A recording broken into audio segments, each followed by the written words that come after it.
Welcome, everybody, to another episode of IncCast, recorded live here at Walker Design Studios, the official home for Fanboys Incorporated, and I guess now the sister home for CapelessCrusader.org as the merge is getting closer and closer.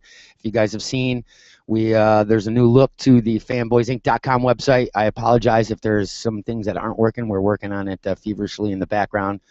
We got a bunch of people on it. Josh has been working feverishly on his side. You can go over and check out their brand new look at the CapelessCrusader.org. We got a new platform, some great articles out there. And if you've noticed in the last week or so, we're pumping out some serious amount of articles. So go check those out. We got a staff of like 8 or 9 now with us on the FBI side, including myself. And, of course, sitting across from me, Mr. Joe Nubb. Hey, what's going on out there in the internet lands? How's everybody doing today? Happy post-free comic book day. And sitting across, did you introduce yourself, DW? I never introduced myself. I let you do it. Hey, it's DW with us as well today, running the boards and running the show and running a marathon. Yeah, just running. Right after this pod. Yeah. So, you saw the new look last night. What do you think? Yeah, I liked it. Yeah, it's different. I got to get used to it. I'll be honest. Yeah. It's a little different. Let it grow on you. Yeah, but new articles, guys. Check it out. We're really pumping out some great stuff. Some of the staff writers over there, and throughout the year, we're probably going to have some of those staff writers on FBI, on IncCast, just so you. Hey, so we get to know who they are. Get to know who they are. I'm like, I don't. Who is this delivering me my news? I don't think they even know who I am. I send out emails like, who is this DW guy? I don't understand. Where's Josh? You know. But yeah, Josh is feverishly in the background. We had some problems with. Thank you, Mr. GoDaddy or Mrs. GoDaddy, whoever the hell you are. They were giving us some issues, but it's up now. So check out CapelessCrusader.org. The new look. Look at some of the new articles. It's going to be a great partnership. I think it's going to be awesome. We're doing a lot of stuff. Cons, we're going to all over the place. We just got accepted to Marble City Comic-Con in Detroit, which is next weekend. So there will be an FBI/Capeless Crusader representative walking the floor doing interviews. Cool. So wait, the Motor City. Motor City. Motor City Con? Yeah. Cool. So that's going to be awesome. Nice. Yes, post-free comic book day. Yep. How was it? It was a good time. We had a lot of fun. It was a good time. Yeah, we were at the Comic Depot down in Saratoga. Do you want to do it? Just inside Saratoga Springs at 514 Broadway to meet all your fanboy needs. I did pick up some more bags and boards, I remembered. Did you get bags and boards? I left without picking up last week's books. Well, we went to dinner. Yeah. All of us, myself, Nicole came up, John, Matt, Paul, Darren, Richard, Darren. Grady.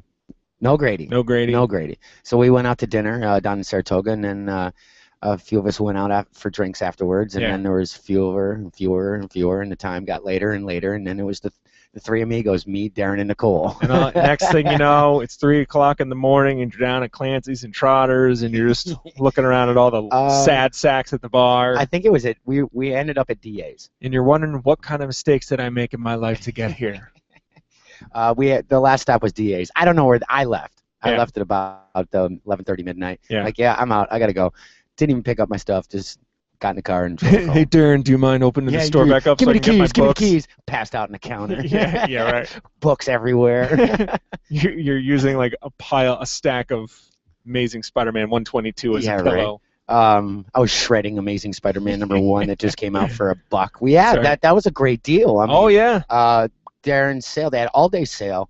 And I know a lot of the comic book shops that day do sales as well. Yeah, I have to say he's got some of the best sales going around for any of the stores nationwide. $1 for brand new books. Yeah. So you got your $5.99 Amazing Spider-Man. You're like, I don't know. Oh, it's $1.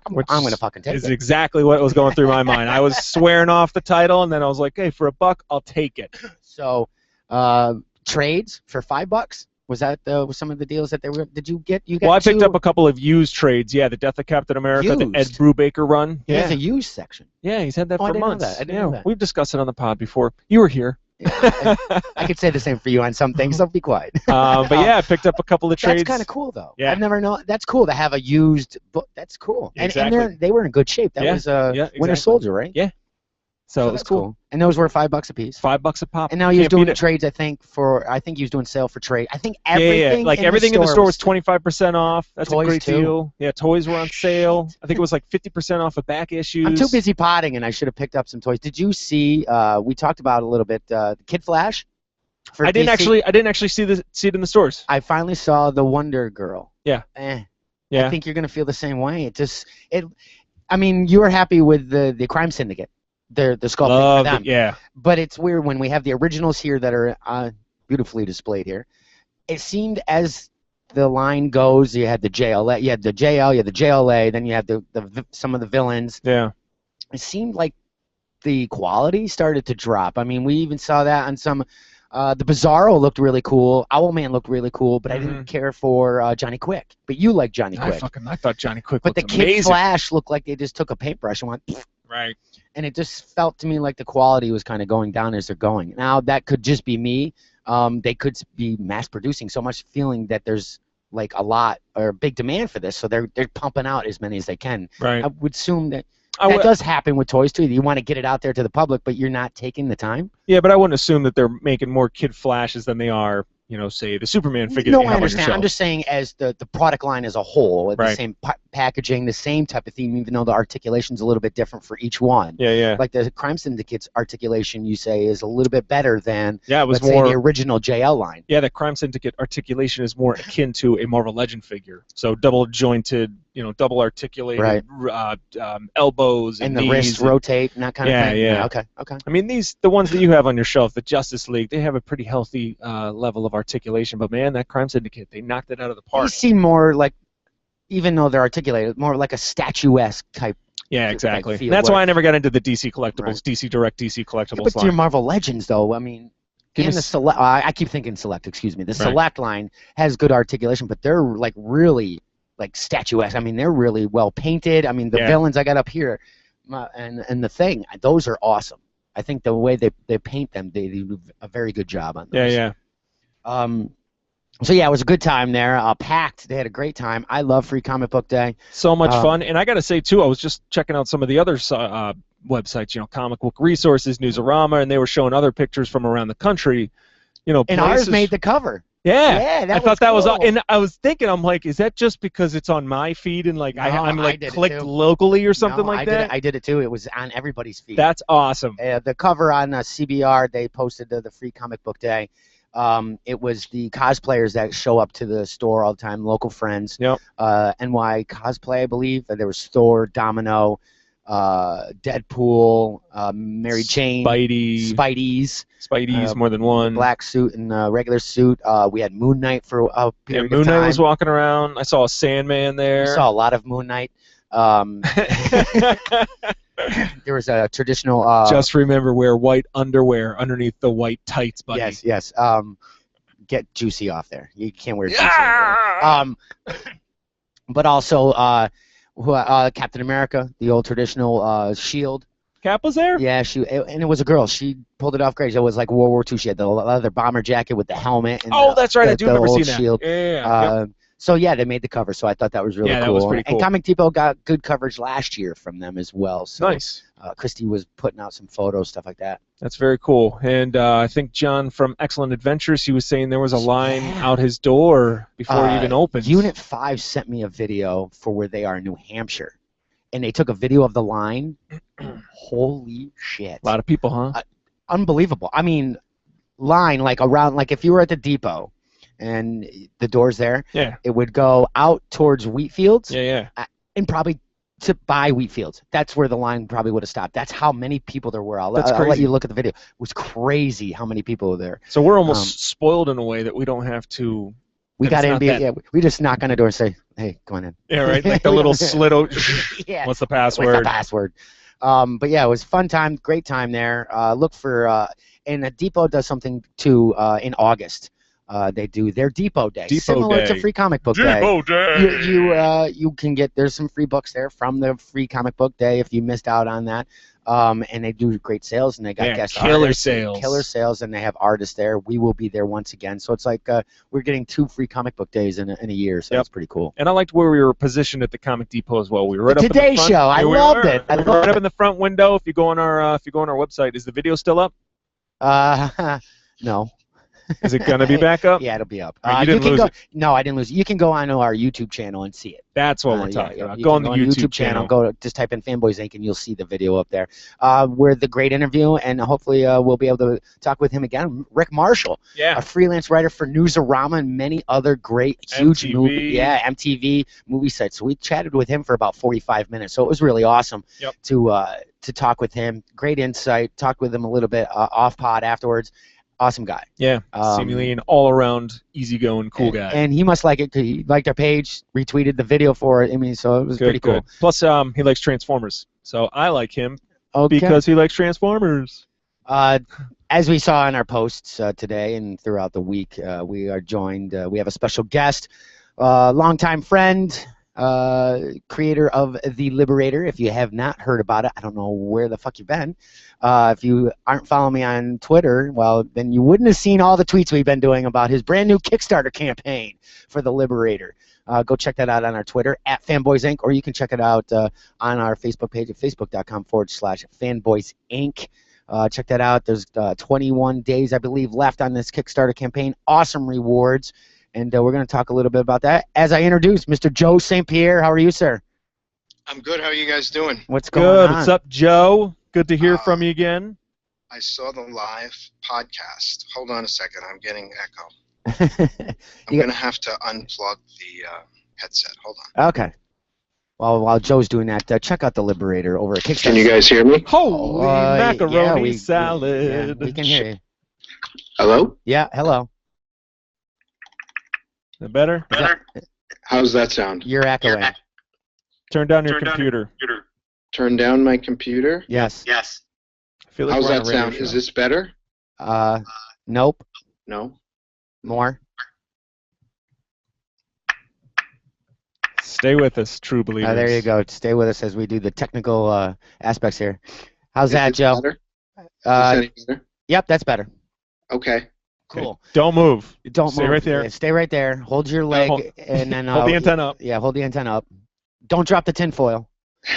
Yes. So welcome, Mr. Joe St. Pierre. How are you doing so far today? Oh, I'm doing okay. I'm just kind of overwhelmed. I'm a little bit.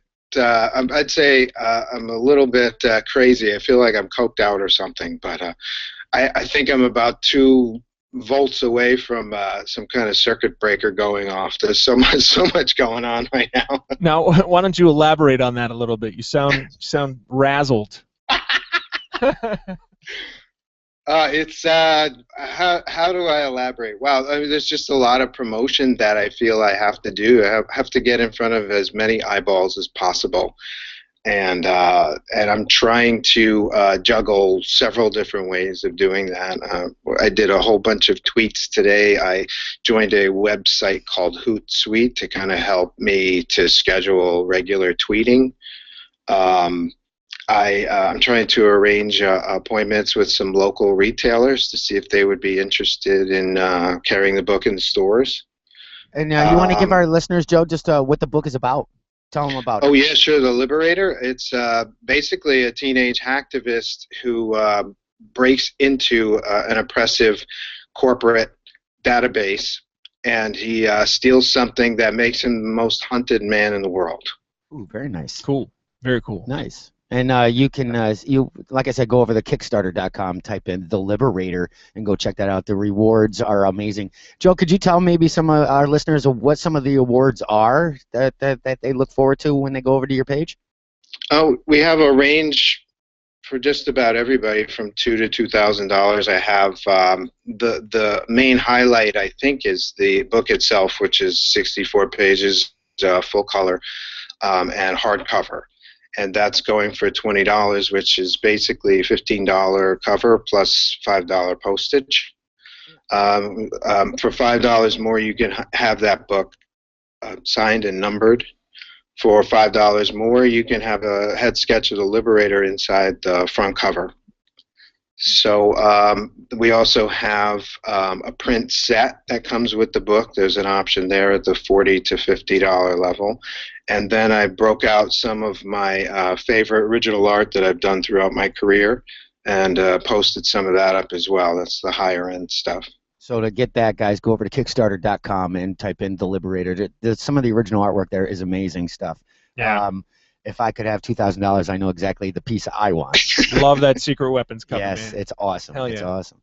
Now, Yeah, I've got a 20-year career in illustration, but it's become clear to me as I do interviews and podcasts that, from my perspective, I've been working steadily for 20 years, but from a lot of people's perspective, they remember the comic book work, and I realized that, wow, for like the last 10 years or so, I haven't done a lot of comic book work. Mm-hmm. And so I did like an issue of Transformers for IDW a couple of years ago. I did a issue of Captain Victory for Dynamite because I just loved the character. But I realized, well, I've been steadily working on what I consider comic book work. The comic book industry, the fan base, hasn't seen my work in a while. So that's something that's kind of come to light to me as I start to promote the book. I think it's a very interesting facet. My mind is I've been steadily doing comic book work, but that hasn't been the case, it seems. and it seems, since we've talked to some other people, I mean, like even Fabian's pulled away a little bit from the comic work for years and doing some commercial stuff and doing some movie type script writing, and now he's just kind of getting back into the comic realm. Do you feel that maybe that's a trend? I think that might be a trend with some of the guests that we've had on, is that you Definitely. find that they leave for a while, and then could we, like I said, we see the resurgence of the 90s again and creators coming back. There may be a trend involved. That's certainly a possibility, sure. In my case, it was just a matter of I did a little bit of money chasing, back when I started in the industry, as things started to build for me in popularity and in profile. I started getting phone calls out of the blue for commercial artwork. And so, I remember one specific example. I did a job for, I think it was the USA Network, and the pay was 25 times what I would make for a cover at No Marvel kidding. Comics or DC. Cha-ching. Yeah, you can't beat that. It's hard to turn that kind of thing away. It's you only have so many hours in the day, and so you have to make the most out of those hours. Yeah. And so I can understand, people like Fabian, or, a lot of the people who came out of the 90s, maybe. I don't know, but I can certainly understand that, they're all talented people, and I could understand the same pattern happening with them. Maybe you shouldn't have hit Jim Shooter like we stated in Free Comic Book Day. Maybe. We're Yeah, kidding, fans. We're kidding. That never happens. That I never saw happened. that live podcast. Yeah. Now, what I find is interesting about the switch to commercial work, because obviously there's nothing wrong with switching career, or kind of changing your career a bit from doing comics to more mainstream commercial, but it's just kind of, there's something funny to be said, because comic books, obviously you get the recognition, your name is right there on the page, but is it fair to say that a lot of commercial work doesn't quite get the recognition or the same fan base? I mean, you did that, you did the illustration for, what was it? The Wall Street Journal. Wall just Street a couple, Journal. Days ago. Right.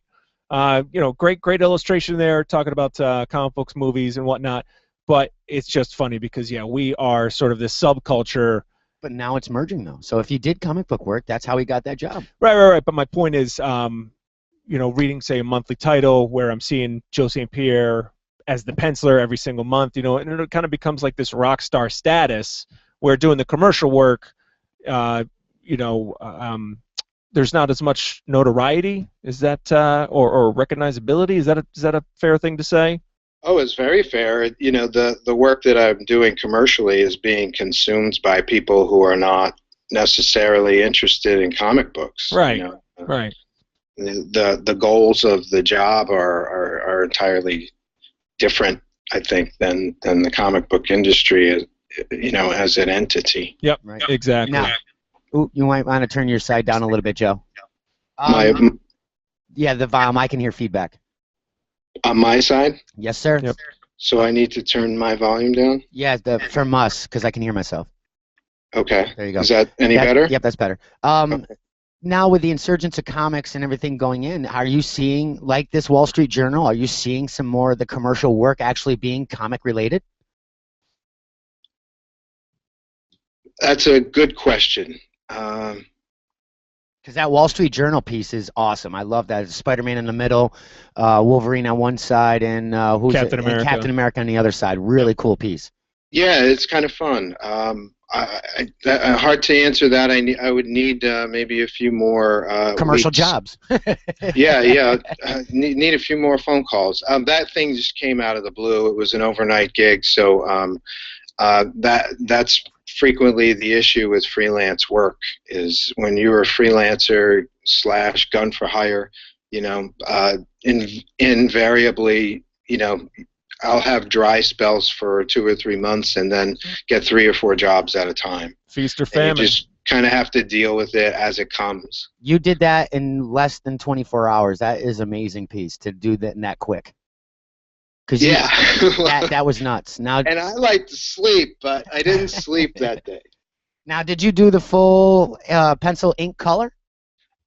Pencil and ink and design were by me, and it was colored by a friend of mine named Mike Cavallero, Eisner-nominated artist. Still Awesome. impressive to get it out in under 24 hours. That's impressive because that's a large piece.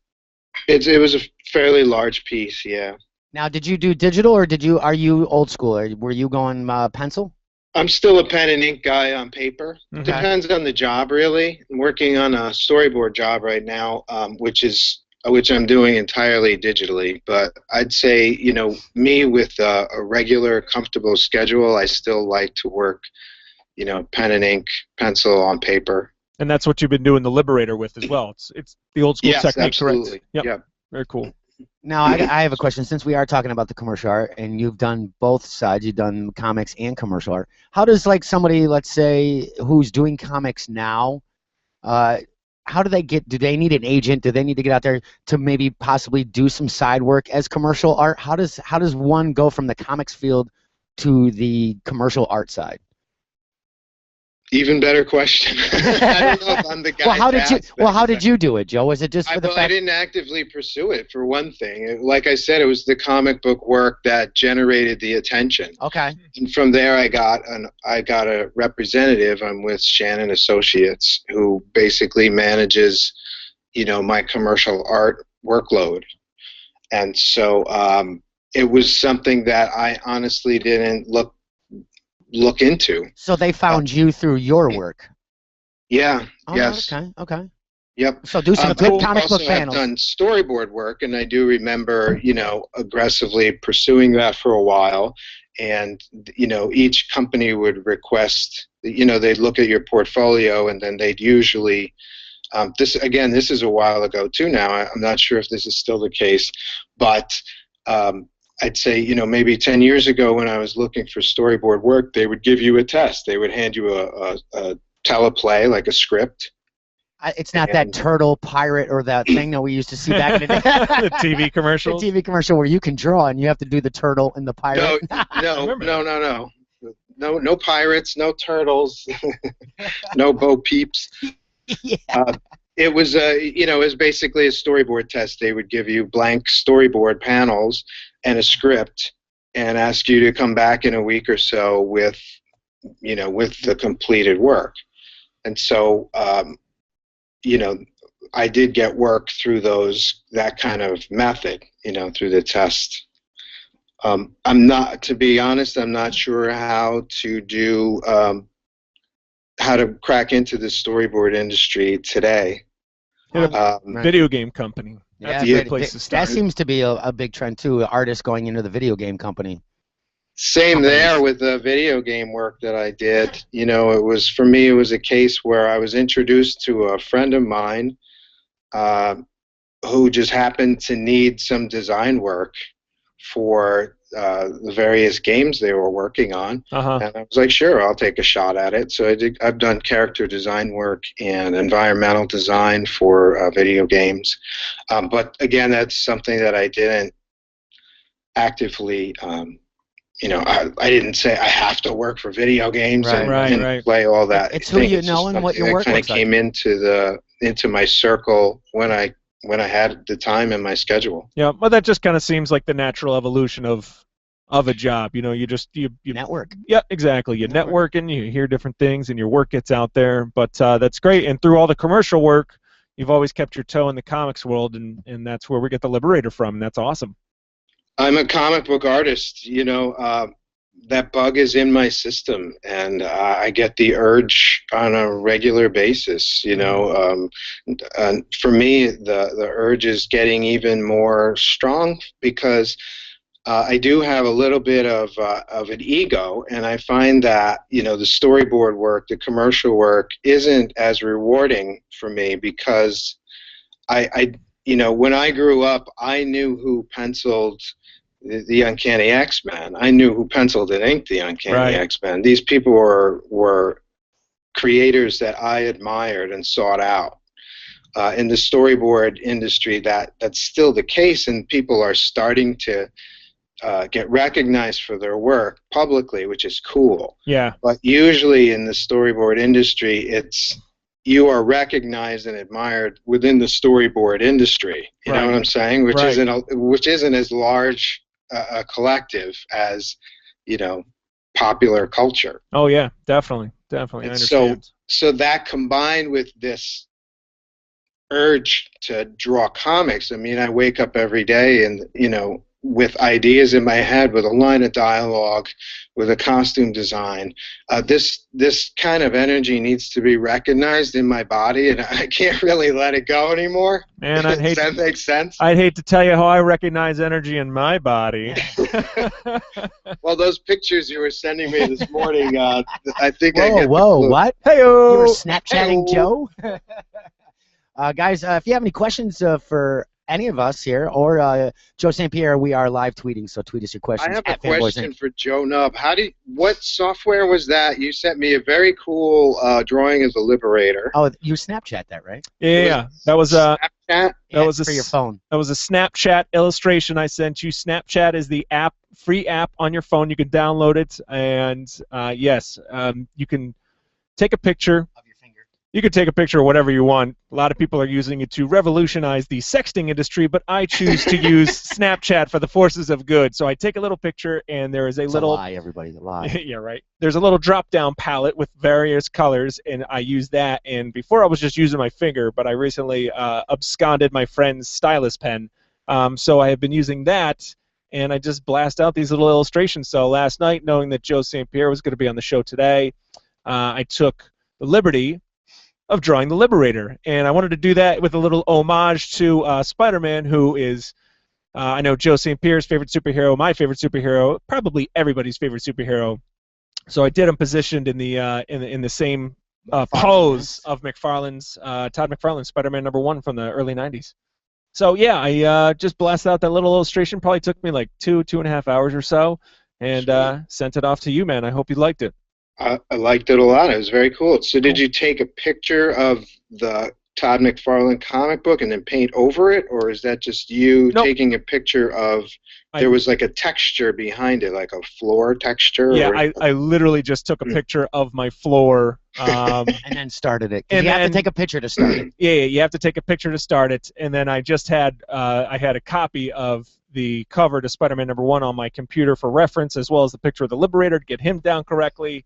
Yeah. And so I did the illustration, and here's the thing about Snapchat, you know, I'm able to save the drawing that I did, but then when I send it off to my friends, you know, on Snapchat, you can only see a photo, an image for up to 10 seconds. And so it's kind of cool. And then it goes away. And then it's gone forever. Hence the sexting. Hence the sexting, exactly. Might last longer than the real thing. Now, don't get me wrong. Who's been telling you stories? Who's been revealing me? But the cool thing is you can take screenshots on Snapchats. But yeah, I like the magic that I put all this time and effort, because I've had friends that say, like, Joe, you put all this time. You used the stylist, didn't you? Oh yeah. I just mentioned back, that. No. I'm keeping that damn stylist. But I've had friends that kind of laugh at me, say, like, you spend like an hour, hour and a half, 2 hours doing these drawings. For 10 seconds. And then they're gone forever. I'm like, you know, but that's kind of the magic of it. You know, so for the dozen friends that I snap these pictures to, they get to see it for just 10 seconds out of their day, and it's gone forever. And then I And sell I the like real. that. Then I sell the real ones on eBay because you can get it a lot longer. I sell the photos on eBay for right. $5 a pop. But no, I just like that about Snapchat. You know. It's an interesting idea. There's so many apps that are out there now and websites, and there's Imager and Reddit, and I'm still trying to learn, how to make those most effective. There's not enough time in my day, quite frankly, and I blame you two for that. and we're on as many as we can as well. As I do the same thing, as far as I'm the social media guy on our ends, we're on Pinterest, we're on Instagram, we're on Facebook, we're on Twitter, we're on YouTube. It gets exhausting. There's Imager. I don't know if that would benefit us. Each one of those outlets benefits a different market, a different industry. So you have to pick and choose which one is best for you. But it is exhausting after a while because you don't.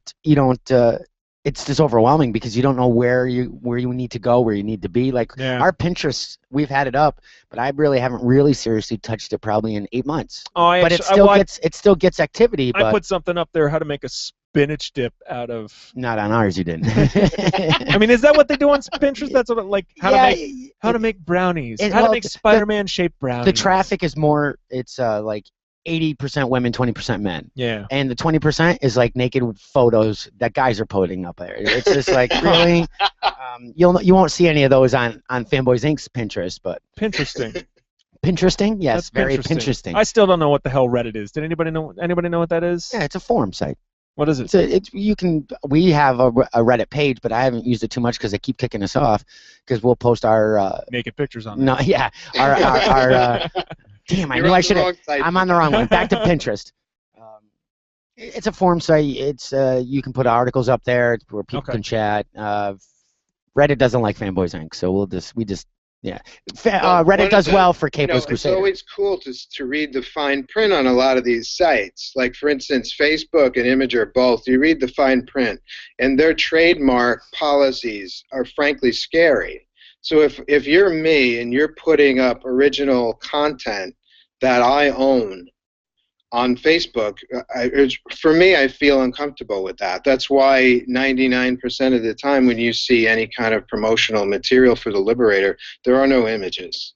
True. Because if you read the fine print, it's very gray area stuff where they want to claim ownership of whatever is posted on their sites. Imager is the same way. Yeah, same, and then Google's had an issue too with as far as copyright infringement. If it goes online and you go through Google Images, it's hard to get to stop somebody from stealing it and using it for themselves. You put it up there, you're giving consent. I'm like, it's kind of gray there. It's tough. Very gray line, like you said, fine line. You have to keep your eye on Google because they're trying to do a lot to reinvent trademark law. Yeah, and it's not a good thing. You have to keep your eyes open for that. Watermark everything. That's what I was doing for a while. I just watermark everything and not put it in the corner. Watermark it right over the dead center of it, so there's ways of people not stealing it, not necessarily through like Google Images, but through your websites where you can make right-clicking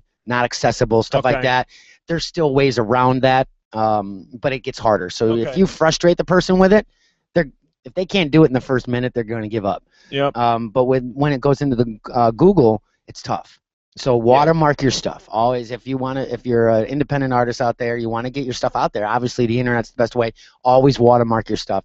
It will not stop 100%, but it will help. And it's a pain in the ass to take a watermark off somebody's image. Mm-hmm. So that kind of stuff will hinder them using that. Interesting. Very interesting stuff. Since we are talking about images and Google and everything that's cool, I saw this this tweet the other day from Joe St. Pierre and another fan of ours talking about this so-called movie that just came out this past weekend called Amazing Spider-Man 2.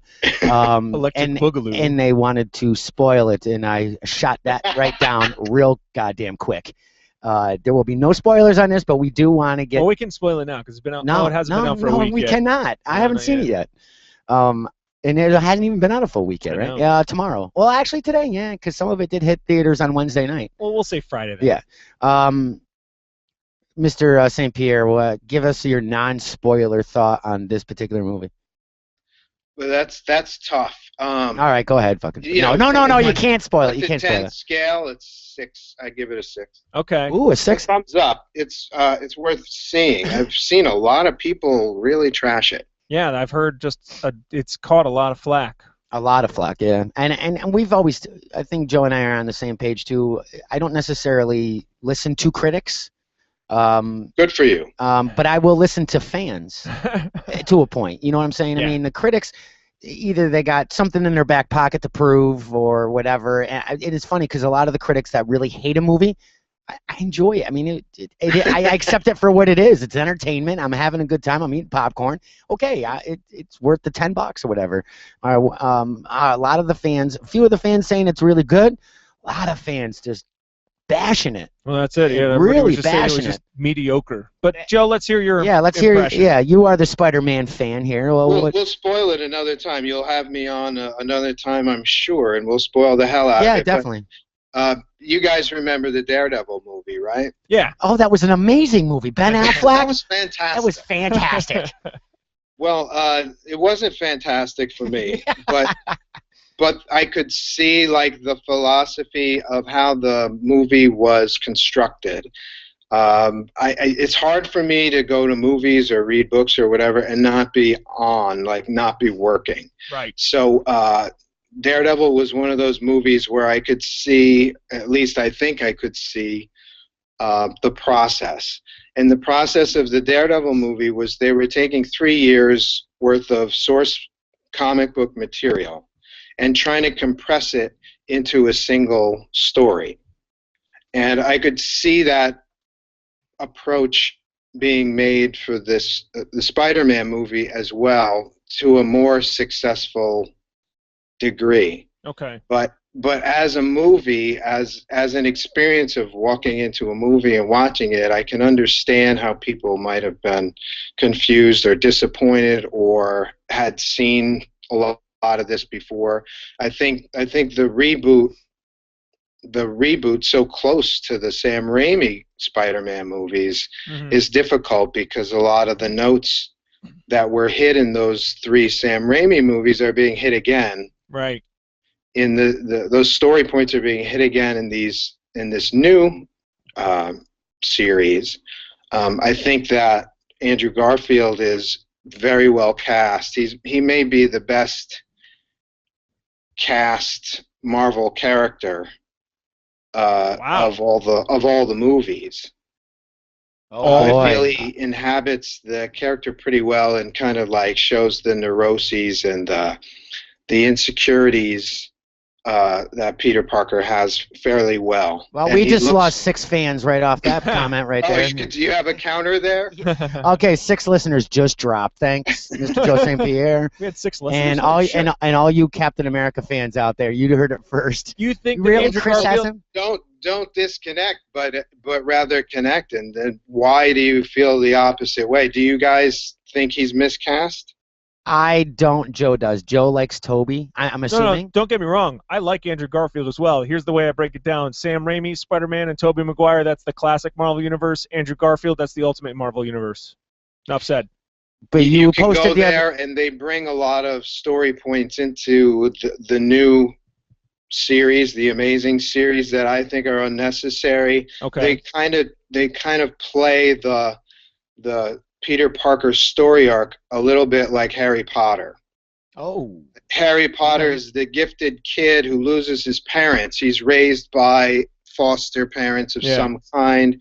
He goes to school and becomes the greatest magician or whatever. Okay. I don't watch the movies or read the books, but I can probably tell you what happens. Okay. He becomes the greatest magician and the head of the school, that kind of thing.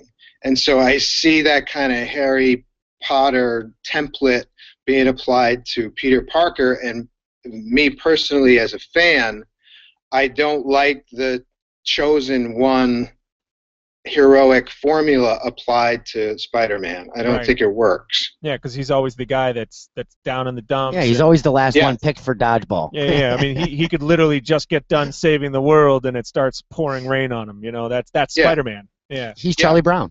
Well, yeah, He's Charlie Brown. Yeah, He's Charlie Brown, pretty much. He's exactly Charlie Brown, and there were times you could read certain comics in the 70s and 80s. He's wearing a sweater that looks like this, the Charlie Brown jagged on the zigzag on it, yeah. The jagged pattern. I got to say that I agree with you with this reboot, and it was weird. I never really classified as saying that this Spider-Man with Andrew Garfield was a reboot. I don't know why I didn't see it that way. I mean, it is, but it just didn't feel that. It was just like a, maybe it's because we've seen so many different Batman, James Bond. I'm like, okay, this is like a James Bond type thing. Right. We're I don't want to say we're evolving into the next Spider-Man. It's not a reboot or per se. I mean, granted, they gave the origin story, they did all that. I mean, they completely retold the origin. But for some reason, I just didn't say, okay, Spider-Man reboot. It just didn't hit in the front of my head.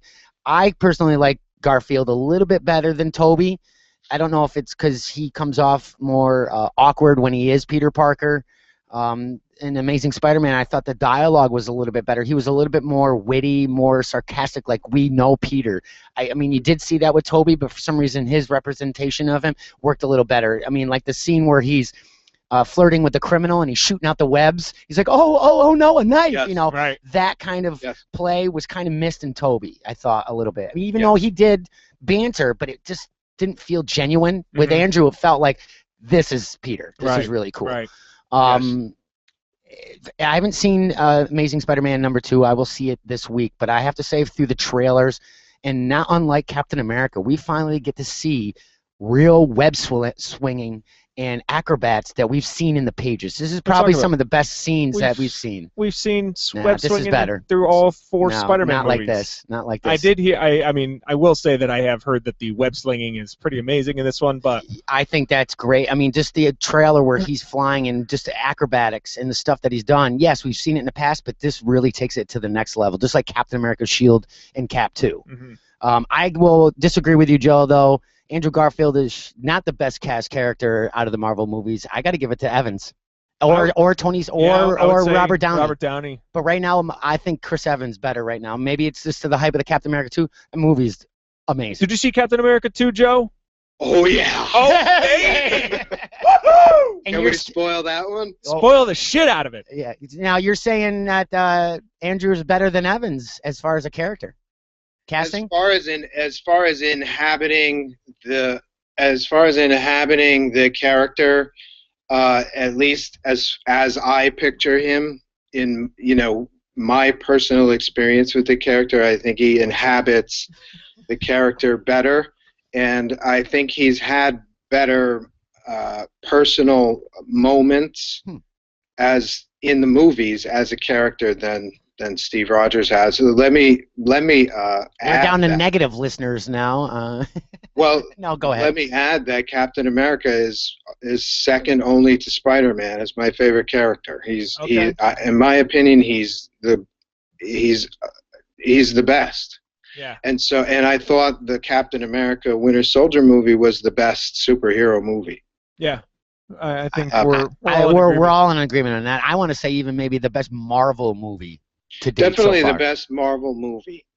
Definitely, and as a coherent story, and as an illustration, how they illustrated the characters and how the characters interrelated with each other, I thought was really, really strong. Yep. And the action was the closest thing that I've seen to superhero action, to the proper adaptation to superhero comic book action in film. It's in the Cap movie. I actually don't think they did it well yet in the Spider-Man movies.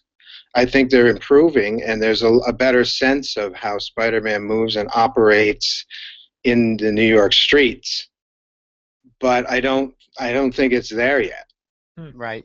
But you feel the same way. What a lot of people said, that the web slinging and the moving, the acrobats and the way he's moving a little bit better than we've seen in the past. Definitely better than any of the other movies, but for me, still not there yet. Okay. You got some agreement here on Twitter. We have RSRG Entertainment. Mr. Philip Broyles says, I agree. Andrew Garfield is the perfect Peter Parker / Spider-Man. Glenn McAvee, same thing. I agree. Andrew Garfield is the best cast character. Too bad the film does not live up to the casting. Fair enough. Well, there are so many plates to spin with a movie. You forget about comics. The amount of plates you have to spin to do a good movie it's almost a miracle that a good movie gets made. Right. Now, do you feel that they put too much into this movie? Too many characters? Too rushed to possibly make a Sinister Six? Too many story beats, yeah. Without giving anything away. Like I said with the Daredevil, they took 36 issues of Daredevil and tried to make a single movie out of it when there were really probably at least 3 movies there. Okay. And so with Spider-Man, Jesus, there's at least 125 issues of Spider-Man that were trying to be tapped and compressed into at least 2 movies. What'd you think of the Rhino? The Rhino is the Rhino. He was okay, but he's not my Rhino, Sally. Yeah. Yeah, exactly. Same. And he didn't get much screen time. I think Well, 5 to 10 minutes. max. without spoil. You don't want to spoil too much. Mhm. Spoil it. How much screen time did he get? No, he only got about 5 or 10 minutes screen time, correct? Not even. Not I even. think what you saw in the trailers was pretty much what he got. We won't Wow, spoil that's it. it. I Not kinda too knew much. And how was Electro? How did you find Jamie Foxx's characterization? Well, again, we'd have to spoil. Give me a mild Generally, spoiler. I think they were on the right track, but Uh-huh. I wasn't as sympathetic. He was a little standard superhero, supervillain storyline. It was a little too standard for me. Could Too we compare? formulaic. Could we compare him to Jim Carrey's Enigma? Enigma? Yeah, Good. Riddler. Where in the beginning he's all about Batman, and after that he's not. Yeah, a little more nuanced version of that. Okay, Yeah. okay, and Yes. that's kind of what I've seen some of the reviews. I try to stay away from most of the reviews because a lot of them were spoiling the right afterwards, and I try not to do that. But that seemed to be one of the people's complaints was that he switched too quick. Okay. And now we know what happens. That's a very good analogy too. Um, You see that a lot, though, don't you? In superhero movies, swiping scenes from other superhero movies. yeah, I mean, Give me an example. yeah. Spider-Man 1, the Raimi Spider-Man 1, a big parade in Times Square. Batman, that Tim Burton's parallels Batman. directly with the first Batman. Yeah, Right? good call. People probably can connect with that. Seeing that Except mass Macy destruction. Gray was singing in the parade instead of Prince. Yeah, exactly. Yeah. You know, and a scene that works. was exactly. It took me right out of the movie, actually. Yeah, good call. Now you gave it 6 out of 10, huh? Yeah, but just Okay. because I'm a Spider-Man fan, I went with Sonia, my girlfriend, and she was like, she gave it a big meh, M-E-H. Yeah. So Okay. big. But, I grew up on the character. A lot of the scenes were, I was there when a lot of the events from that movie happened. I was there when they happened in comic book form. And they had a serious effect on me when I was reading that stuff. And so I couldn't not recognize that kind of emotion. That don't want to say too much. No, I understand. So you would classify this as a great entertainment movie for entertainment, like action, whatever, and so-so Spider-Man movie. Does that make sense? We've done Yeah, that. I guess so. Yeah, I mean, that's like a good way to put it. yeah. Well, we're gonna try to go see it this week. You're gonna try to go to see it? Maybe. Yeah. I didn't see the first one in the I theater. know. I want to go see it. I do want to go see it. I think I'm still just turned off after the third one. God damn it. No, that could be. That could be. I mean, and I think Was too. the third one as bad as the George Clooney Batman for you? Honestly, I never even saw that George Clooney Batman. Neither have I. Yeah, You've never seen it? never saw it just because it looked so bad. You gotta watch it And- because it is so bad. Yeah, exactly. You gotta Yes. watch it. I'd rather watch Roger Corman's Fantastic Four. That's the best Fantastic Four movie out there. That's just the way it is. Maybe it could be the hype. You're coming off the heels of Captain America 2, where a lot of people. Great. You want to Yeah. talk about that? Yeah, we can talk about that. Let's talk Do it. about that. Do it. Cap 2 for me, once again, one of the best Marvel movies to date. 3 thumbs up. Yeah, 3 thumbs up. Where's the Great. third one? Yeah. Don't ask where the third thumb is. Is it? He borrowed mine. I got to clean it off. Um, I, I love the dynamics of it. I love, once again, like I said, now we get to see some really cool shield slinging. I thought that was really Yeah. cool in the opening scene. Oh, Yeah. great. What do you mean? Why aren't you guys like jumping out of your chairs? It was friggin' great. Yeah, well, I am jumping out of my chairs. That's what I just said. Just the opening scene. They knew how to make it. They got you Yeah. with action, and still there was a little bit of comedy between him, a little. And we got Batroc Sleeper in there. Yeah, I wish there was a little more. I wanted to see some more fighting. I mean, the fighting was good, Yeah. but I wanted to see him really go for it. I wanted the pencil-thin mustache. That's what I wanted on him. And that cheesy Wolverine knockoff mask. Yeah, yeah. I did like him. Did they get the costume colors right though? I mean, Purple. Yeah, he was wearing like purple and Marvel gold, wasn't purple. he? Marvel purple. Yeah, They love that. Did you like the? I'm not sure what to call that. The non-original costume, the first Cap costume that he wore. Oh yeah. Yeah, I like it. I That's like it. that's based on the 2010 Marvel Heroic Age. That was Yep. the period of the Marvel comics. That's sort of based on that costume where Yeah. Steve Rogers takes over as the head of S.H.I.E.L.D. I liked it. The costume looks good. And they're And changing when- it again too in Avengers And too. when he went back to the museum and put on the old traditional costume, did you guys like cry like babies? DW had to hold me. I was inconsolable for the rest of the movie. Neither deny or confirm that. I don't know. It was dark in there. I don't know. That's not my hand. DW, why did you cut a hole in the bottom of the popcorn bucket? That's not my popcorn either. Good Lord. I don't know whose that was or who was sitting next to you on the other side. I buttered that popcorn. I got to all right. say, granted, we have Sony, we have Fox dealing with Marvel characters. Marvel, Disney, once again, you can't say enough. They know their formula for the big Definitely. screen. They got great storytelling. I would say Captain America 1 was a great period piece. A lot of people are now trashing it because Cap 2 is out. Listen, it is what it is. It was a period piece. Cap 1 was amazing. And it was amazing. And it laid the groundwork for Cap 2. Cap 2 now is your action. Now you can get into the character. You can get into the little bit of the comedy. I love the comedy with him. And it didn't seem forced. The comment about his barbershop quartet being dead. He had nothing.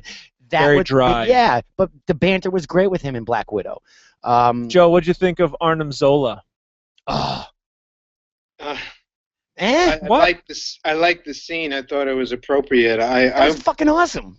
I thought it was pretty cool. I'd like to see Arnim Zola. He may not translate into film, but I like the robot-headed figure with the screen on the chest. Yeah, exactly. So I'm kind of hoping that he turns up next in the next movie. That's going to I be agree. weird. Are we going to really see that?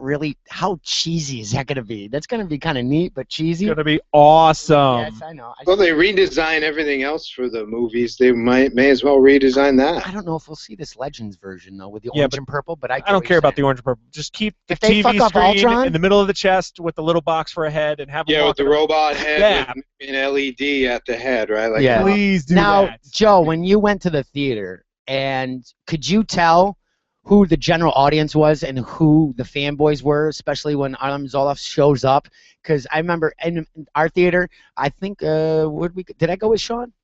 Who did I go see? Yeah, I went with Sean. Me and Tao and Jason Moore went together. We went. You could tell sitting in the theater who the general audience was, or who when something happened in the scene, you're like, you hear all these, oh shit, Yeah. and then you hear them going, what? So did you get that experience when you went there? Did you have the audience? You could tell in the corners of the theater who was the fanboys and who was the general audience. I'm gonna say no, just because I'm not really paying attention to that kind of stuff. But I have had two very interesting movie theater experiences. But I will stay on topic. We'll have that Pee I'm Wee gonna Herman say talk no, later. and part of that is probably because I usually don't see the movies, 8 o'clock on Friday night. I usually go like on a Sunday matinee or something like that to save some cash. Okay. And so I'm in the theater with, maybe a dozen people when I see them. Plus, you're so engrossed in the movie, you're not even paying attention Well, to... these people were like loud. I mean, this wasn't like, oh shit. I mean, it's like, oh my god, what the hell? When Zoloff showed up on the screen, you could hear like different chords going, no way, or holy shit, this is cool. Well, Zola was in the first one, wasn't he? Yes, he was. Yep. What do I got So here? they were reacting to the fact that he was downloaded into 1950s computer That took up a technology. giant room, yeah, which I thought was really cool. Yeah. I thought it was really cool. It was a Done very great well. idea, yes. Murph, yes, I did go with you. Sean Murphy says Cap 2 was an actual movie with real acting and not overpowering CG in reference to Amazing Spider-Man 2. Okay. Yes, absolutely. Okay. The CG was integrated. The Spidey scenes still feel CG to me. Okay. So a giant video game. Yeah, you could go there too. I hadn't thought of that. I just look at it and go, that's not what I see in my head. Okay. Now getting back on the Cap 2 quick, and then we'll get into some of the news for this week. You feel that who do you think is going to be the standout character? Now, we're not talking Fox and Sony. Let's stick right with Marvel and Disney right now. With the rise of Captain America 2, obviously doing probably, I would say, better than Thor 2. Who do you think is going to be the new Iron Man, I guess? Who's going to be the new lead character, do you think, that's going to take over this franchise a little bit? Well, can you answer that first? I'm not really sure how to... I don't know if it's going to be Stark anymore. One, because we don't know about his contract, but I think Cap 2 especially, and we don't know exactly the direction. Now, there's hints of that it could be a Civil War type thing. Then there's other things with what's the other one? It's not New Avengers. We talked about it last week. There was another storyline that's similar because we have the Age of Ultron going in, but with Cap 2, it hints to a Civil War. But then there was another small run before Civil War that the Shield disappeared, or Nick Fury disappeared for a while. Secret Invasion? It could be. With the Skrulls infiltrating. But we can't use Skrulls. Can't use Skrulls. Fours on the rights. But I think as far as who's going to be like the big superstar now, as long as all these movies keep doing so successfully well, I'd say each. But Iron Man, Chris Hemsworth, is that the guy's Hemsworth yes, is Thor? Yes. Thor, Iron Man, Cap. I think they'll all equally be. Well, Iron Man was the one. Right. And now that we know that Robert Downey, so far publicly, is not going to renew his contract. Now I think. So you're smart. speculating on the idea that Robert Downey's time as Iron Man is coming to a close, and you're asking who is going to be the character to replace him in prominence? I believe so. Yes, and I think Cap might get his shining light as the leader. Yeah. Well, story-wise, it should be Cap. Cap should have been the leader in the Avengers, the first movie. And now, Cap got the big ass shorthand in the first Avengers. Yeah. Only second to Hawkeye, because Hawkeye didn't get shit. Second to Cyclops in the X-Men. The way they manhandle Cyclops in the X-Men is a disgrace. Yeah, that was embarrassing. I actually just read an article or a blurb yesterday that James Marsden, the guy who played Cyclops, he said he hasn't been like officially invited back to come and work on X-Men, but he'd love the chance. And man, I'm right there for it. And that franchise, right? He's got the look of Cyclops down. Agreed. And yeah, Joe, I'm right there with you, man. They treated him like shit for all 3 movies. Yeah. Don't get me started on the X-Men movies. Secret Warriors. Save for another pod. Murph says Secret War storyline. Oh, the Secret War storyline where they infiltrate Latveria? Yeah. I wonder if we can't do that because Fox owns them, right? Who? Dr. Doom, right? Dr. Doom. So you have him go and infiltrate another country. Yeah, some other. Go after Baron Zemo. Let's get Baron Zemo on the big screen. I want purple. I want white ruffles. I want the yellow. I want it all. Now, before we get into comics, Joe, what about the fanboy teaser of saying Stephen Strange? Yeah, I like that. Oh, yeah, Agent Sitwell? Yeah. Do you watch Agents of S.H.I.E.L.D.? I try to. Okay. Have you, you probably tried, at the beginning, like we all did, and we're just kind of like, Joss Whedon has an ass-kicking batting average. You look at the first season of Firefly or the first season of Buffy. Right. Angel. He did write Toy Story. The first season of Angel was on par with Agents of S.H.I.E.L.D. It's just dropping the ball. It's not there. Okay. Have you seen any of the subsequent episodes after Captain America 2? With Deathlock? Well, that, but just dealing with the whole infiltration of Hydra to S.H.I.E.L.D. I'm still a couple episodes behind, but check it out, Joe. It's good stuff, man. It's getting better. It still it needs a little bit more for me. I know it's guaranteed for a second season. We've talked that if it was any other show not connected with Marvel, Disney, or ABC, probably would have been pulled. But actually, had the most. It was the lowest rating right after Cap. I know. But the funny thing is, it was at 1.7. it's still higher than Arrow, but Arrow is still is consistently not going up and down, Right. peaks and valleys. That I think is better for investors. That's better for obviously DC and Warner Brothers. Seeing these peaks and The highs and valleys lows. is not a good thing, and it's not. And as a writer, I would think, all right, this show peaked. This show bombed. Why? Now we got to figure out Exactly. what the hell is going on with Arrow. That's it. I It's think they're still steady trying to cross. figure out what they're doing with And the they- show. Right, and Arrow's got it down. DC Yeah. Warner Brothers on the small screen, they got it down. So hopefully the second season will come in.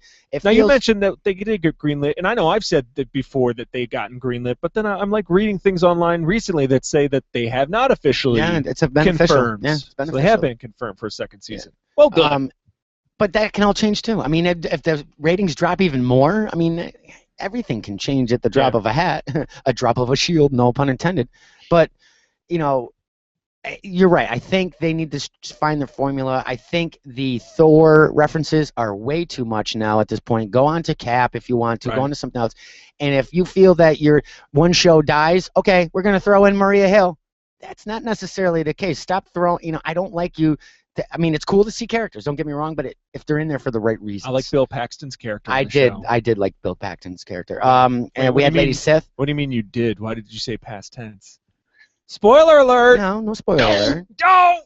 The season's not over with. I liked him last week. That's a did. It's not Fair do. So yeah, I think Captain America is going to be great. I can't wait to see the Phase 3. Now we have the Earthbound heroes. They were kind of galactic in the beginning. Now they're Earthbound. Now we got the Guardians of the Galaxy going out into space. Are you excited about that one, Joe? I think it's a good idea I think to you're a do good idea. light sci-fi, Of course, cosmic level. I think Yep. it's a good idea. I agree. And now if the third phase, branching out in the universe again, now we're getting into the sorcery.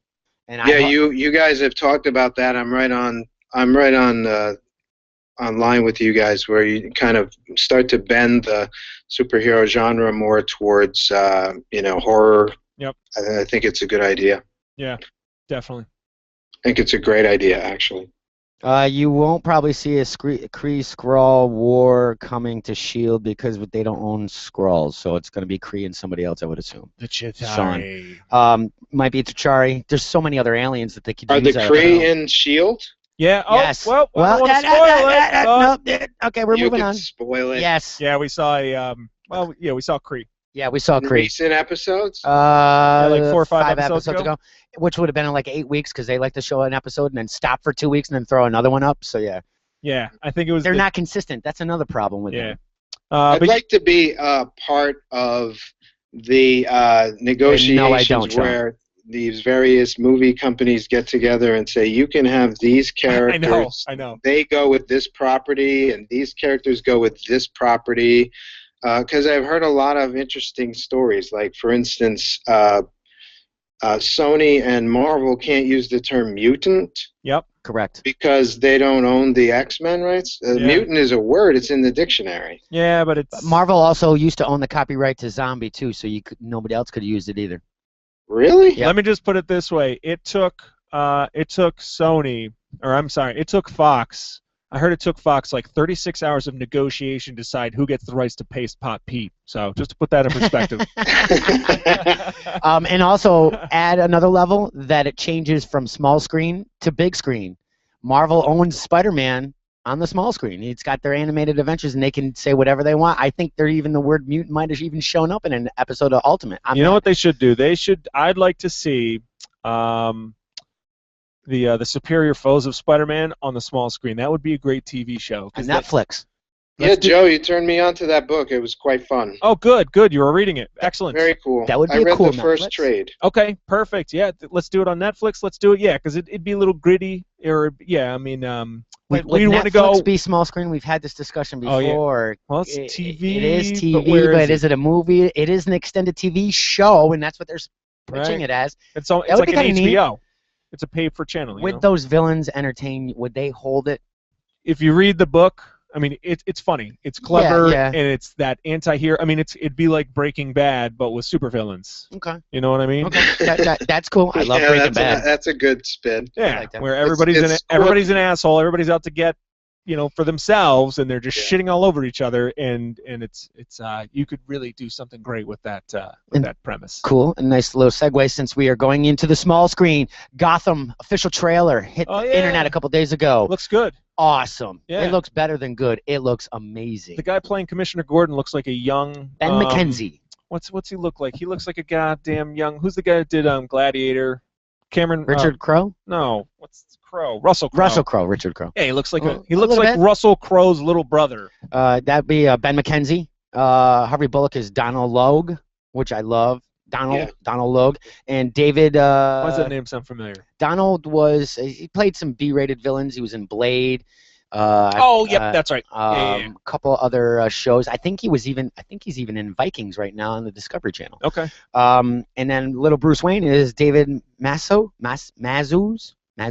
Huh. M-A-Z-O-U-Z. Huh. I loved it. Gritty, awesome, dark. We saw a young Catwoman. We saw a young Poison Ivy. We saw a young Penguin. Young Riddler. Yep. I think it's awesome. Dark, edgy. I think it's going to be great. Yeah. Joe, did you see the trailer? I have not. Go watch it. We'll wait. Okay, go ahead. Go watch it now. we'll put it on hold, and you can watch it. Yeah, it does look take a look at it. It's over on fanboysinc.com, right on the main page there. It's one of our lead articles. And that's going to be on Fox, correct? Correct. This fall? No, next season. Oh, it could be this fall, possibly. Announcements are going to be made on May 12th. As far as the schedule, so we don't know the date and time. Okay. If the trailer's already there, I would not be surprised if we do a fall season. They did greenlight it for 13 episodes, but once again, don't get your hopes up. We've seen this before. 13 episodes are greenlit, 6 are there, and the other ones are just kind of wah-wah. Something tells me Gotham was going to pull through. I think so. I think so. You know what I liked that was on Fox was a show called Almost Human with Carl Urban. They canceled that, and I think that's why he's going to be replaced by Gotham. Yeah, I thought that was the better example of Arrow or Agents of S.H.I.E.L.D. or anything like that. You're going to lose listeners for that too, I imagine, right? Actually, we just did lose one. No kidding, not kidding. We just one dropped. They'll be back. There he is. I never saw the show Almost Human, but I've heard good things about it. I watched the first 2 episodes. Not bad. Yeah. You know, buddy cop, android. Obviously you see the obvious jokes that can be made throughout the series. It was okay. Yeah. Joe, did you like it? I've seen maybe 2 or 3 episodes, and it was fun, solid stuff. It had plenty of room for development, story development. You know, they had the context and the world clearly down. Okay. I think Carl Urban, I don't know why Carl Urban isn't signed by Warner or Marvel right now. He's awesome. He's friggin' awesome. He played Yomer in Lord of the Rings. Yep, and McCoy. He played Judge Dredd. Which I thought was flawless casting. I thought he was awesome. He played the actual Judge Dredd character? Yes, in the last Dredd movie, yes. Oh, man. You didn't know that? No, and you know what? That one's on Netflix. Yeah. I'm going to Netflix that when I get home today.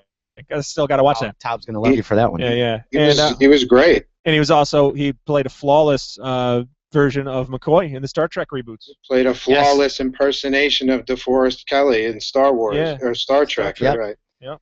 And I'm wondering if that was planned that way as a filler episode. A lot of studios or TV shows will do that. They'll give it 6 episodes, 12 episodes just to fill it in, to lead people in because they need a time slot filled. We see a lot of that with NBC. Now, we might see that with Heroes coming back, and I loved Heroes. First season and the last season were great for Heroes. And we're going to see them come back. They're going to do 6 episodes of a miniseries with a possible, not totally 100% greenlit, 13 episodes, but it could be a filler. Seeing the success of what it is, let's say it's on a Thursday night, we get 6 weeks of it to fill whatever comes back in the fall or in spring.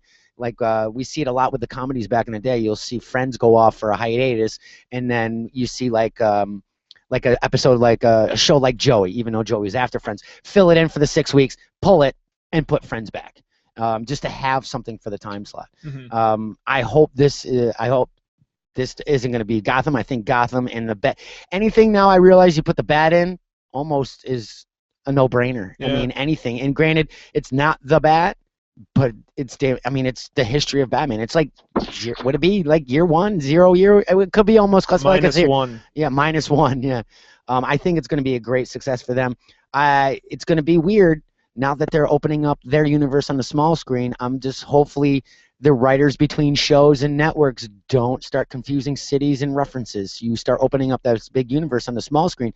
You could be stepping on Arrow's toes, or you could be stepping on somebody else's toes as your history evolves. Even though this is way earlier than Arrow, so I would assume they're safe. Yeah, but you have to be careful what one show might say, and what if somebody's referencing history of Gotham or another city, because they do reference other cities in Arrow. But wait, are the shows going to be tied in? Is that what you said? No. But what I'm saying is the writers there might, let's say Arrow makes a reference for some reason of Gotham's history, but then this show might reference something similar and it's totally wrong, or vice versa. You could be stepping on each other's feet. I wouldn't pay too much attention to that. And honestly, I doubt it's got to be an obvious. I think it's an obvious thing to think about as far as the writers and the concepts as the seasons and more shows come out. Flash, got to be careful with that, because that's going to be in the same, I would assume. Is that going to be the CW network as well? Yes, and that's going to be in the same universe as Arrow, which we might see some swapping of characters, which will be cool. You got to be careful what you do with your universes. Yeah, but between Fox and the CW network, 3 different shows, I don't know, something just tells me that Gotham is going to be primarily, like, we're just going to do our Gotham, show. right, I'm not worried about what the hell they're saying on Arrow. If they want to make a reference to the Gotham City, I'm not, I doubt they're... I mean, but what if we saw Ollie, a young Ollie? You got to be careful with that. Now, do they own, and they own the rights, so they can do whatever they want. We could see it, a young Ollie. Who knows? I think it's something to be not concerned about now, but down the road as you build this universe on the small screen and not on the big screen, and their weekly episodes. You gotta be, just writers have to be careful, I think, and because people are going to be picking it off. Fanboys are going to be raging, going, "That's bullshit. That's no way." That's where everybody just has to take a deep breath and just relax. Yeah, just enjoy the show for what it is and stop trying to tie it all together. Also, this week, we lost a great man, Mr. Dick Ayers.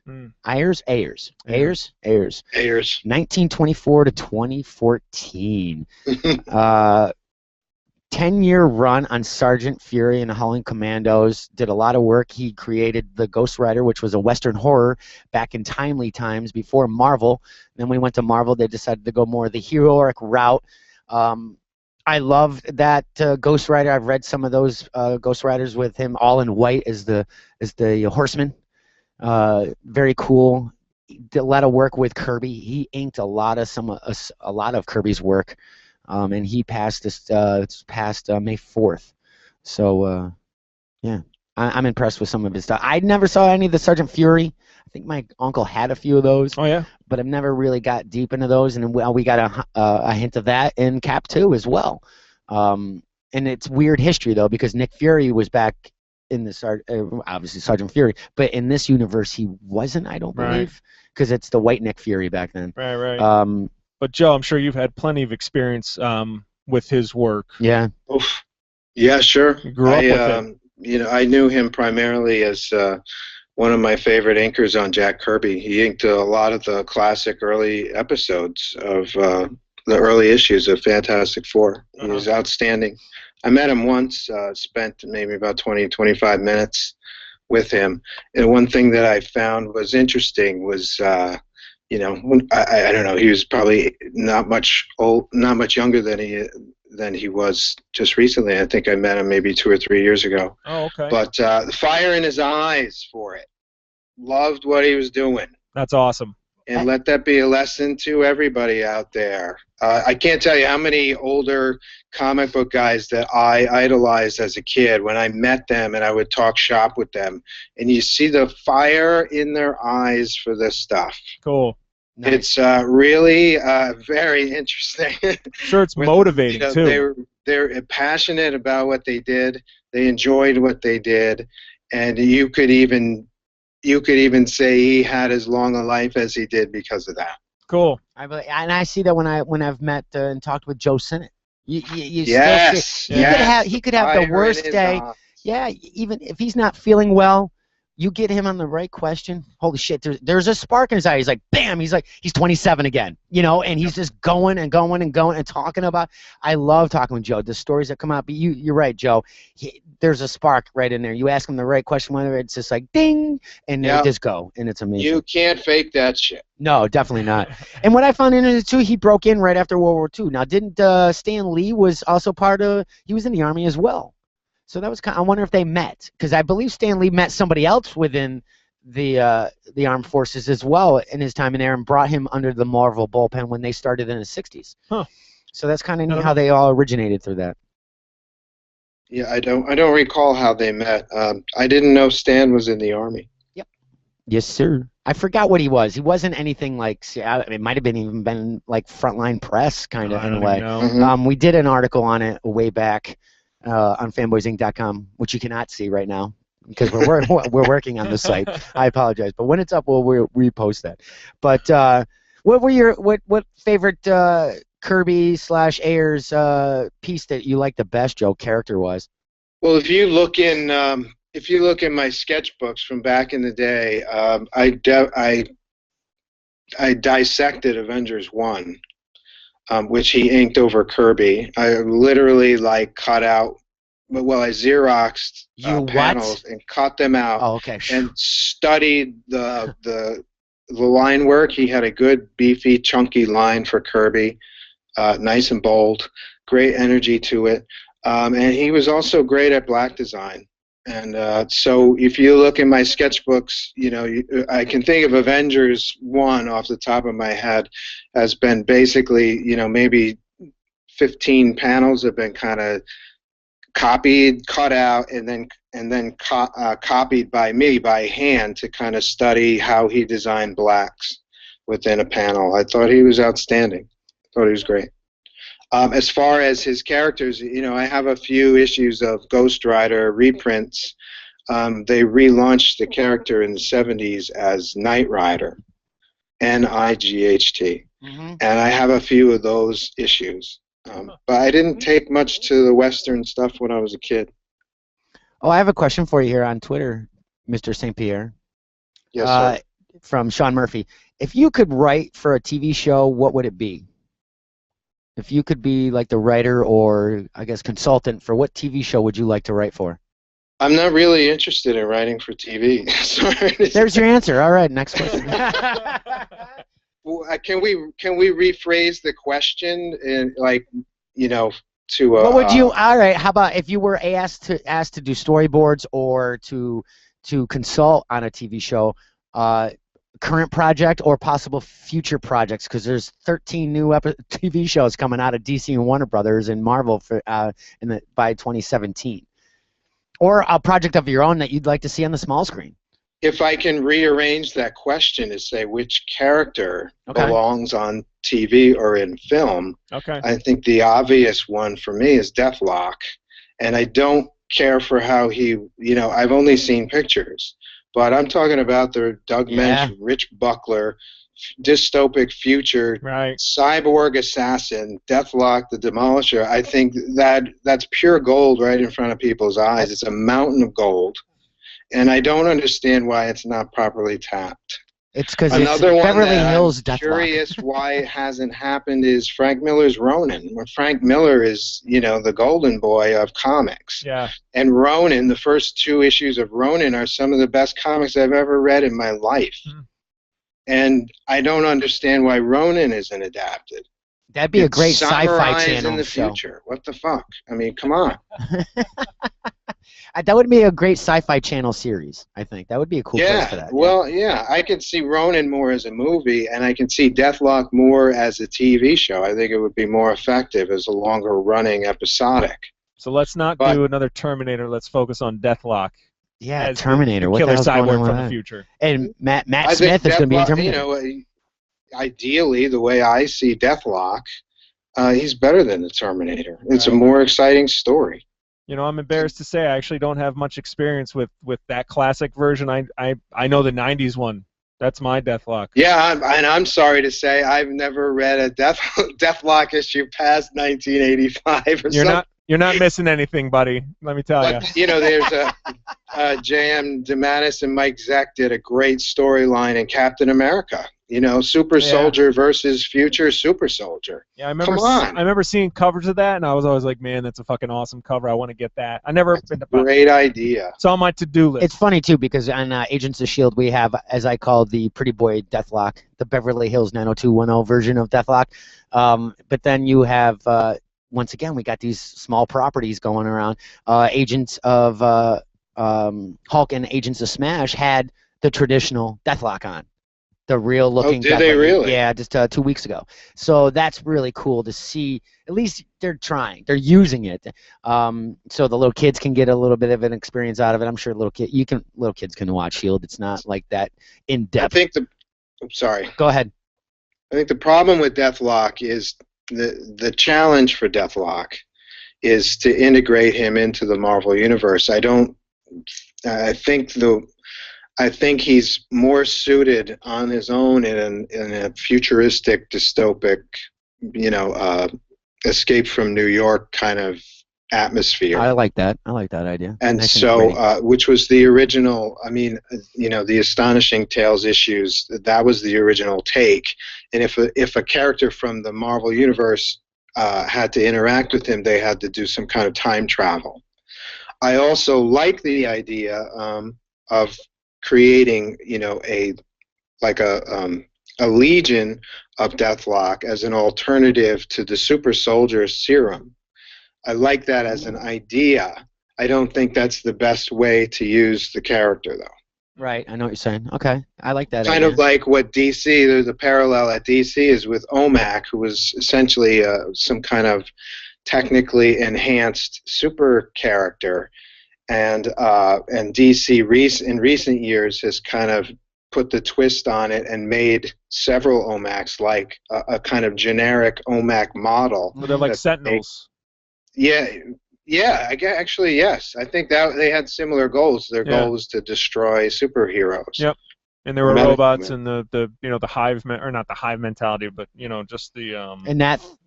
Go ahead. Well, just they're Sentinels. That's it. And that theme is going on in Arrow now because now you have an army of Deathstrokes, all with the Miracle in them, that gave Deathstroke his superhuman powers. So we just saw that recently, just at the season finale there, where it's just a city full of Deathstrokes now with the masks. Huh. So that seems to be the theme. Let's just make an army. If I can't beat you with one of them, I'll just build a shit ton of them. I hope that answered Sean's question. Oh, yeah. I don't think it did. Oh yeah, that's right. Sean asked a question. Pretty much, Sean. Thanks, Sean. He doesn't want to write shit, Sean. So there you go. No, I think I'm better suited as I'm not a script writer. I consider myself a comic book artist, and a comic book artist is text with pictures, and I think I tell a better story. Rather than describing pictures, I think I tell a better story by doing the pictures and letting the pictures tell the story. Does that make sense? Yeah. I think the world is better served if I do it that way. Cool. And everybody's in a happier place. Yes. We like that answer. You ever see a show called Breaking Bad? Gee, I don't know. What is this show you talk of? I don't know if you've seen it. Oh, my God, yes. I love that goddamn show. Yeah, well, there's so many great examples in that show of storytelling that's 100% visual with no dialogue. Yeah, I agree with you. Maybe a hint of music, maybe a note, or something being in the background. Just straight up visual, tell the story with images.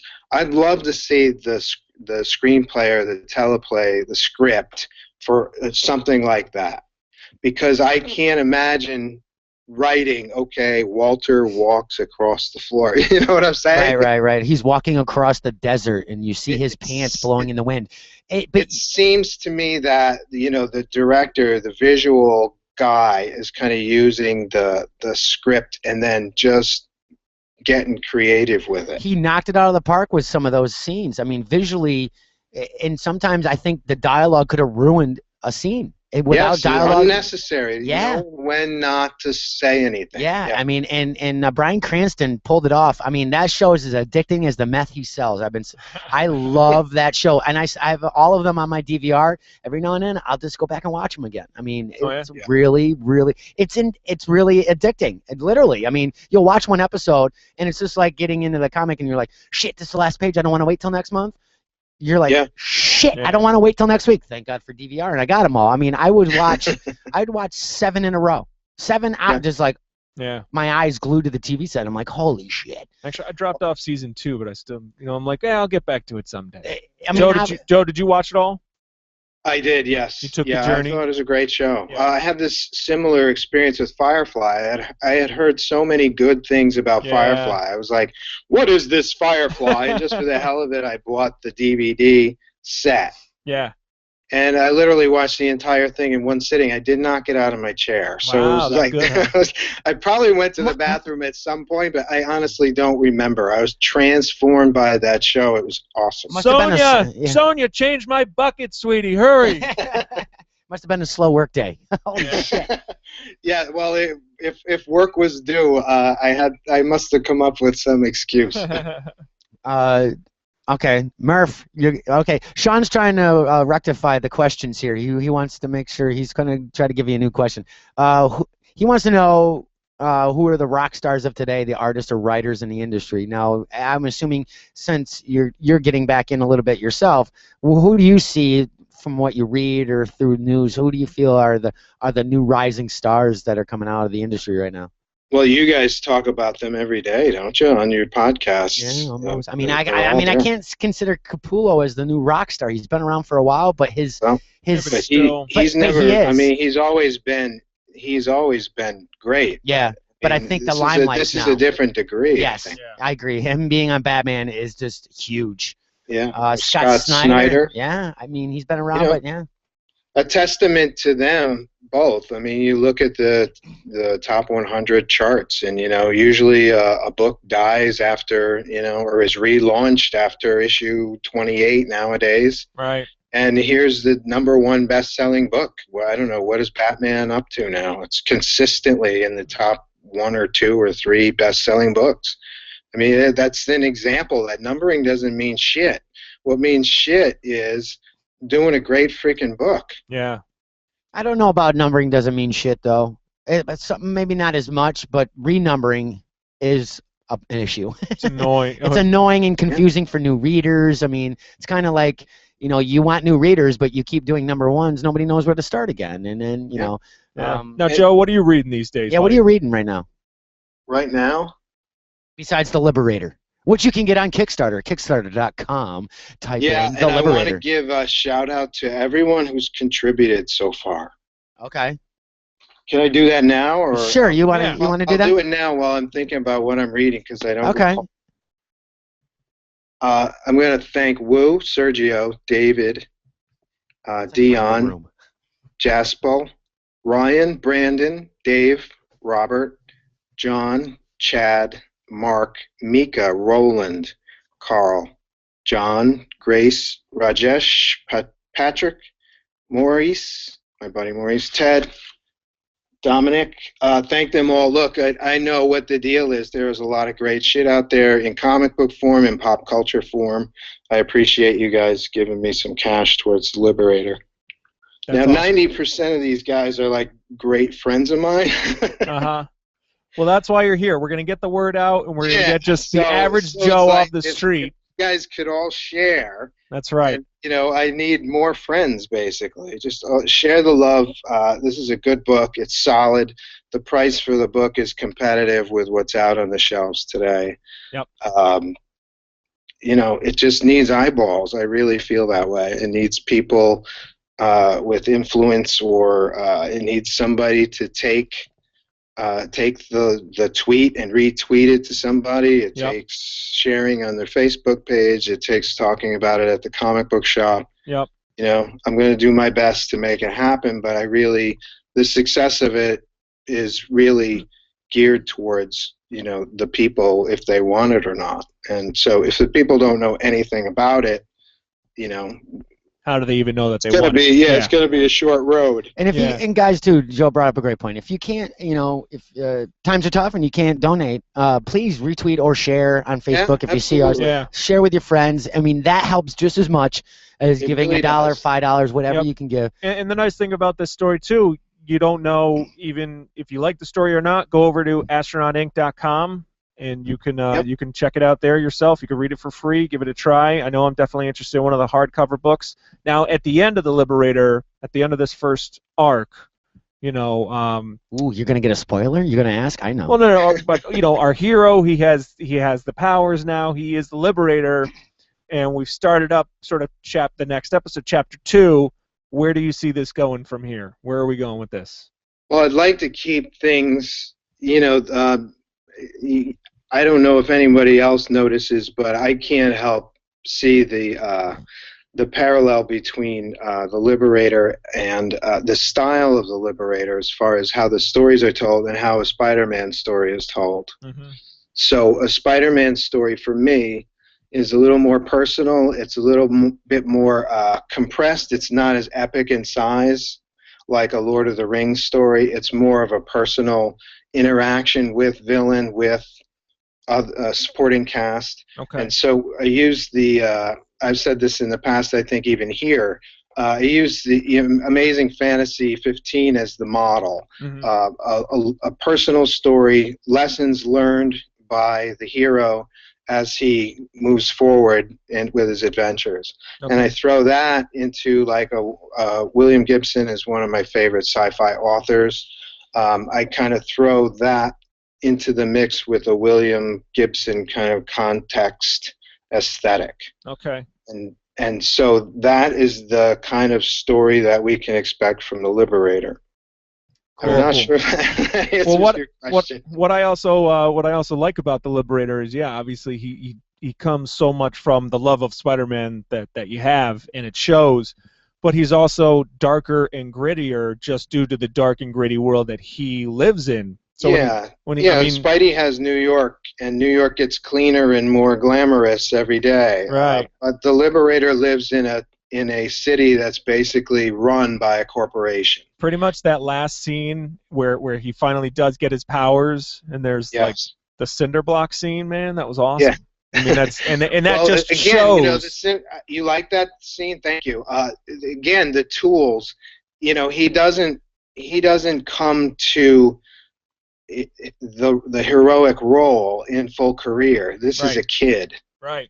And this is a kid who's probably been slammed his entire life. Exactly. So he's angry. You know what I mean? He's probably fucking pissed off. Yeah, probably is. And he's probably not.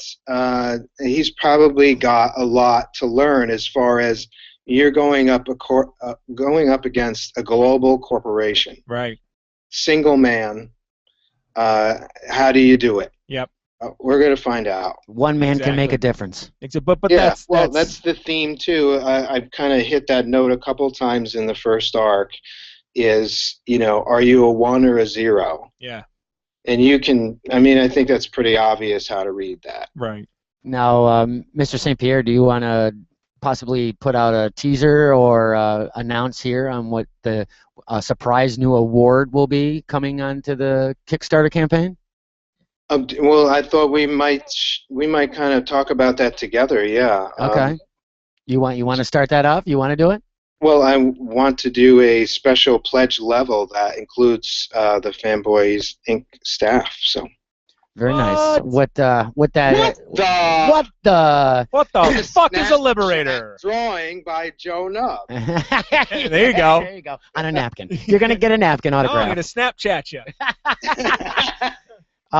What Joe is saying is that at the $65 reward, which will be a new reward put up this week, if you have a product, a comic, service that you would like to plug, you will be a featured guest on an episode of IncCast. You'll be the third co-host here on Fanboys Inc. on one of the weeks for IncCast. So it's a $65 reward. There'll be other things, obviously, from previous rewards within that, but you will get a spot here as a co-host. Now, do they have to have something to plug, or can they just come on and join us for a day? They could if they'd like. I mean, but if they have a service or a product, an indie book that they're trying to push, sure. If they just want to chat and talk comics with us, anybody's welcome. Whatever you want to do. Sounds good. And that'll be put up on the Kickstarter reward today. And Sean Murphy, no, you cannot have that reward. Oh, come on, Sean can have it. So Sean's retired now. He has nothing to do. No, he's got his new job. So we're going to put 400 of those up available, right? No, we're not. So that'll be at the $65 reward, and that's a brand new tier that will be put up this week. So check that out. Like I said, if you are selling a service, product, an indie comic you want to push, come on over. If you just want to shoot the shit with us and talk comics, we can do that too. whatever you want to do. So you'll be Sounds good. the third co-host here on IncCast on fanboysinc.com. So we'll talk a little bit before we wrap up, but new books this week. Unfortunately, I did not yet get to read Amazing Spider-Man #1 because I haven't been able to go down to the depot. Joe, did you read it?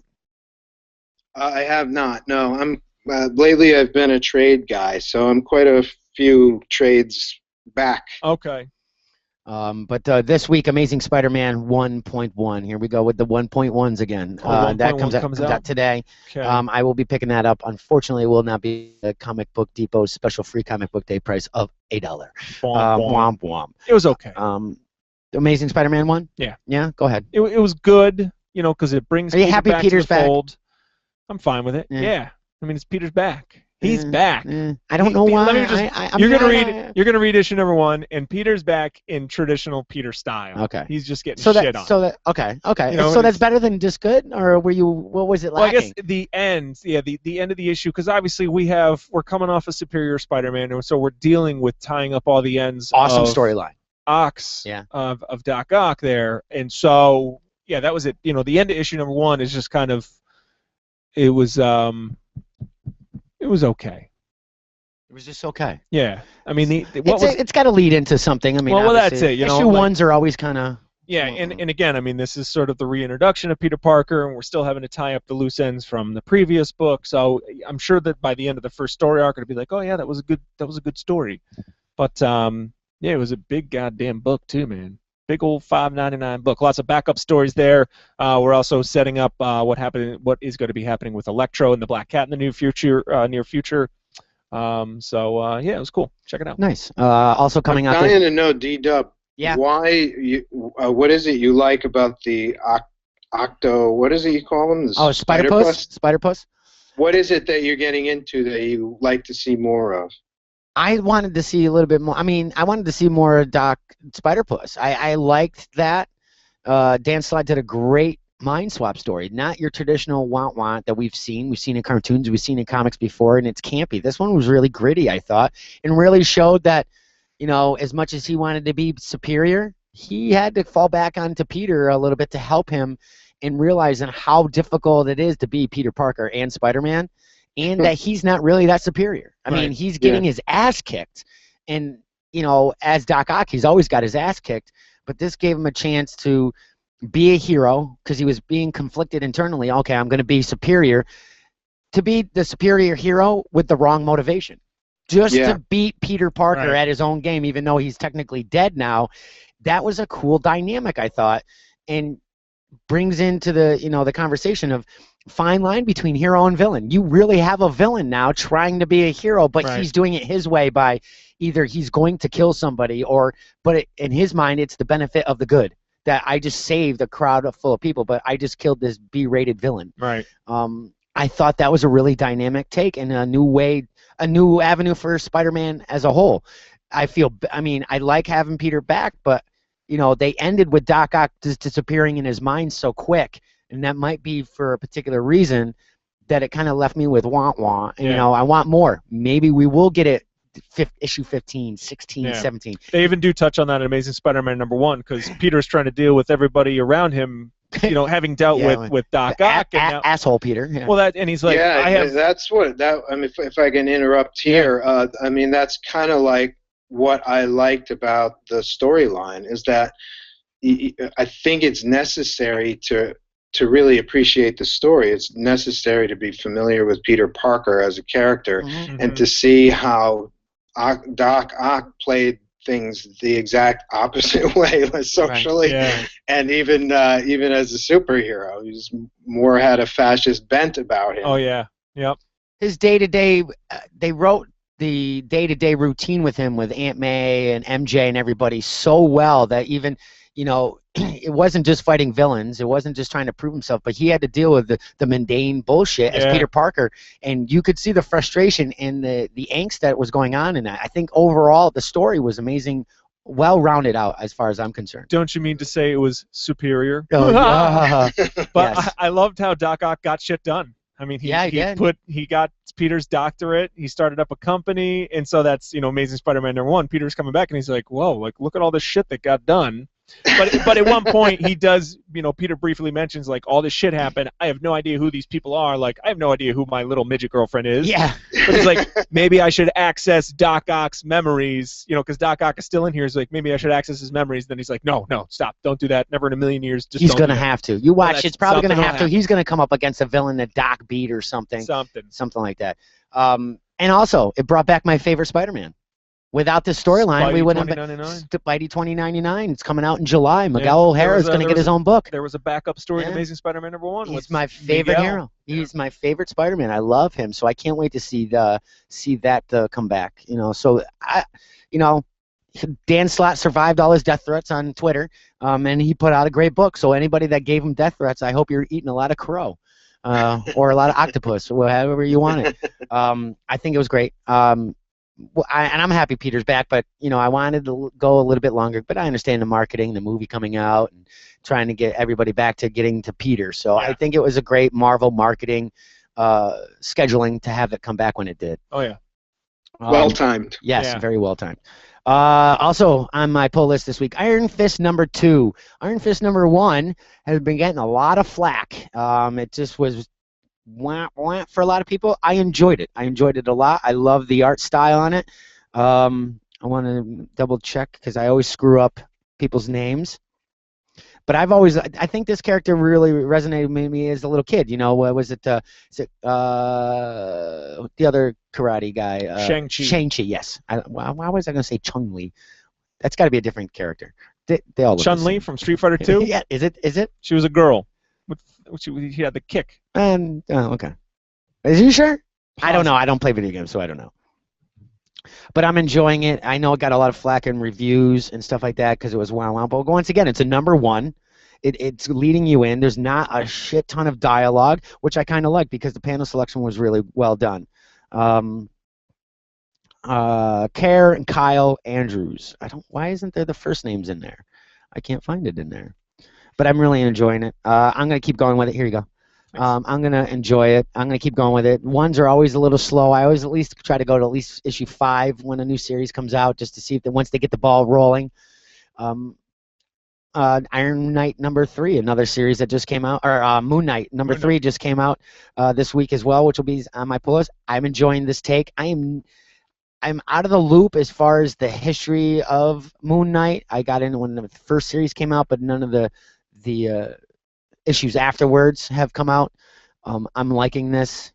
He still seems a little less psychotic, but that is the character. His multiple personalities, and I love throughout the years how he used his personalities as the cabbie, as obviously Moon Knight himself, as the wealthy playboy. How he got shit done. I love that, and cool dynamic, and how it really ended up taking over him to a point where he couldn't differentiate the 3, 4, 5 different personalities he had.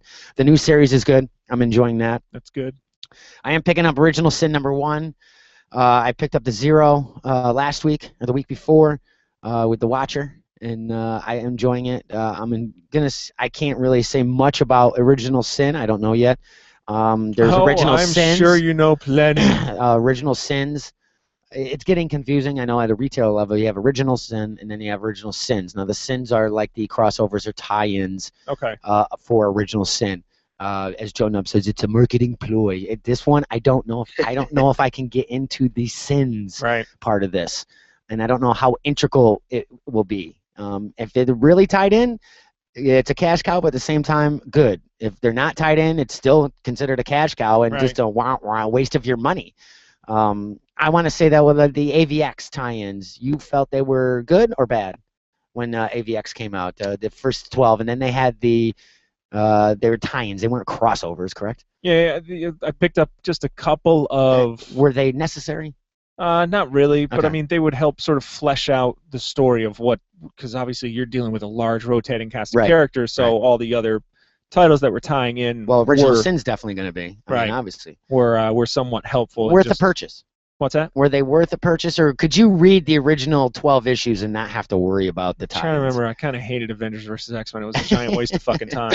Why was it a waste? The story was it was stupid. It was just fluff. It was fluff. Bad. I enjoyed it for the first 3 issues. Brian Michael Bendis needs to stop writing, please. Oh my God. Oh. You know, like all right, We are down to no listeners. Joe St. Pierre, Joe St. Pierre, I'm going to tell you like this, man, and I'm sure I've said this on the pod before as well. The first issue of Avengers vs. X-Men, it took 6 pages to see the Avengers save a crashing plane.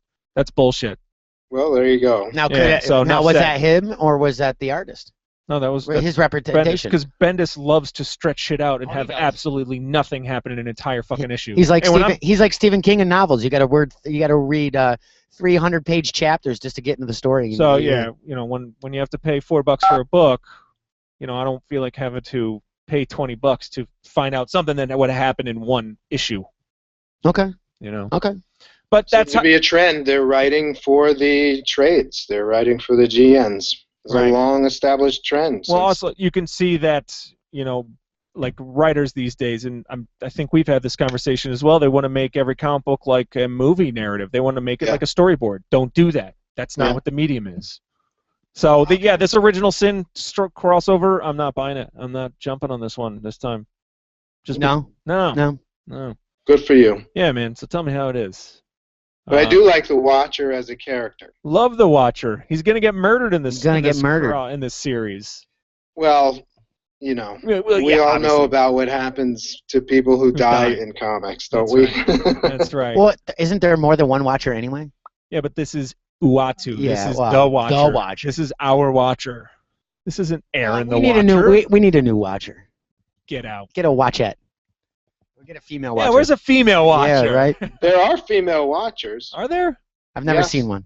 Oh, I don't remember. Okay. New comics to Earth 2, 23. DC side, Green Lantern 31. Yes, I am still with Justice League 3000 number 6. I'm enjoying the storyline. It's getting a little bit better. They seem to like just cloning Justice League members. One dies, they just reclone them, put them back. Did you read the Batman Beyond New 52? Zero? Yeah. Yes, I did. I didn't check that one out. It's awesome. Was it? It's awesome. Nice. Terry McGinnis is badass. Did you read the Guardians of the Galaxy one? Where Venom joined the team? Yes, I did. I like that one. I like that one too. And the Rocket Raccoon I have not read yet. Yeah, I didn't read that. And speaking of Future's End, Future's End number 1 comes out today as well, which I'm picking up. It sucks it's weekly. I don't know, man. Once again, this is a trade. This is a trade. This is written for a trade, just like Joe said. So is Batman Eternal. It's coming out every week. That's number 5. I stopped after number 3, not because I want to. It's great. I'm just gonna wait for the trade. I think on this one. It's just too much pull list. I mean, my pull list getting bigger and bigger. And if you listen to 2 episodes ago, Mike Sainz talking about indie comics, he just added 2 indie comics to my. I'm like, really? Right. I'm like, crap. I'm excited to read them, but I can't keep adding stuff to my pull list. I actually don't have any new books this week. I called Darren. I was like, hey, just double check, buddy. Do I have anything in my no file? Transformers, nothing. Wow. But I will say Transformers. You can pick up mine this week then if you feel bad. Pass. Transformers More Than Meets the Eye. I think it's issue number 28 came out last week. Post Dark Cybertron miniseries. Such a good issue. James Roberts is back. Alex Milne is back. The gang is back together. Megatron is now the captain of the Lost Light. Hijinks ensue. Is he Autobot now? He's an Autobot now. He's getting diagnosed by the ship's psychiatrist. Joe St. Pierre, if you've never read this series, you got to check a couple issues out. Check out Transformers More Than Meets the Eye. And here's why. Because licensed property. Scratch off logo, you just like rub it off. Licensed property books always get a bad rap because people just think, oh, well, it's a licensed property. It's not going to be any good. This is such a goddamn good book. You know what it reminds me of? This book in particular, More Than Meets the Eye, Star Trek. Star Trek meets jokes, meets action. It's so fucking good, man. Really? That's Joe Nubb's pick of the year. I admire you compared Transformers to Star Trek? For those characters. What's that? I admire your horniness for those characters. Thank you, brother. I don't.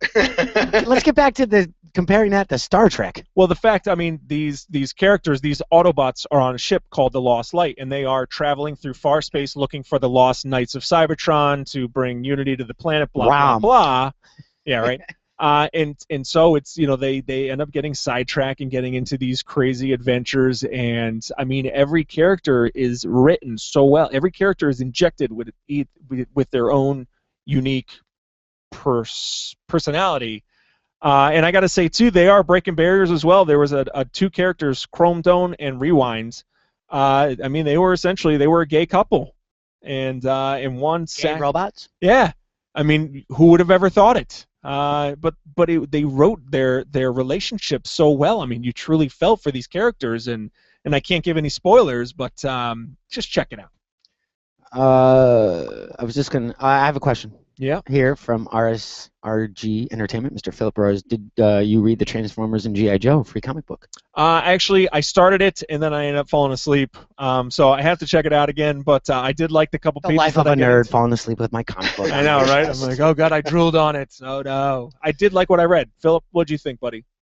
Yeah, tell us what you think, Phil. Mr. Joe St. Pierre, you have a new backer of Mr. Sean Murphy right now because of this podcast right here. Because I answered his question so well. That's right. Yes, and thank God you didn't put that $65 reward up yet. Just kidding, Sean. He kids on. He can. But yeah, Sean's always Sean is like a de facto. He's like the fifth Beatle. You should have him on. I was going to say, he's been on. Sean's welcome on anytime he wants. He's on. He's also to announce Sean. Sean is a member now of the FBI Incorporated Fanboys Inc. Incorporated family. He is now assisting me officially on DYKs. Oh, cool. Just for the fact of the stuff that we got going on here in the company, growing with and partnering with Capeless. I reached out to him last week, so if you have a problem with any of the DYKs, you can send your hate mail over to Sean Murphy on Twitter at Sean Murphy. No, but yeah, so welcome, Sean, to the honorary fifth Beatle. It's cool. So thanks again, Marv. So he'll be helping you out with those DYKs. That's it for the new comics, and you didn't have any new comics, and you already did your pick of the year. I got my toy news. Yeah, though. I was just gonna say, what do we got for toy news?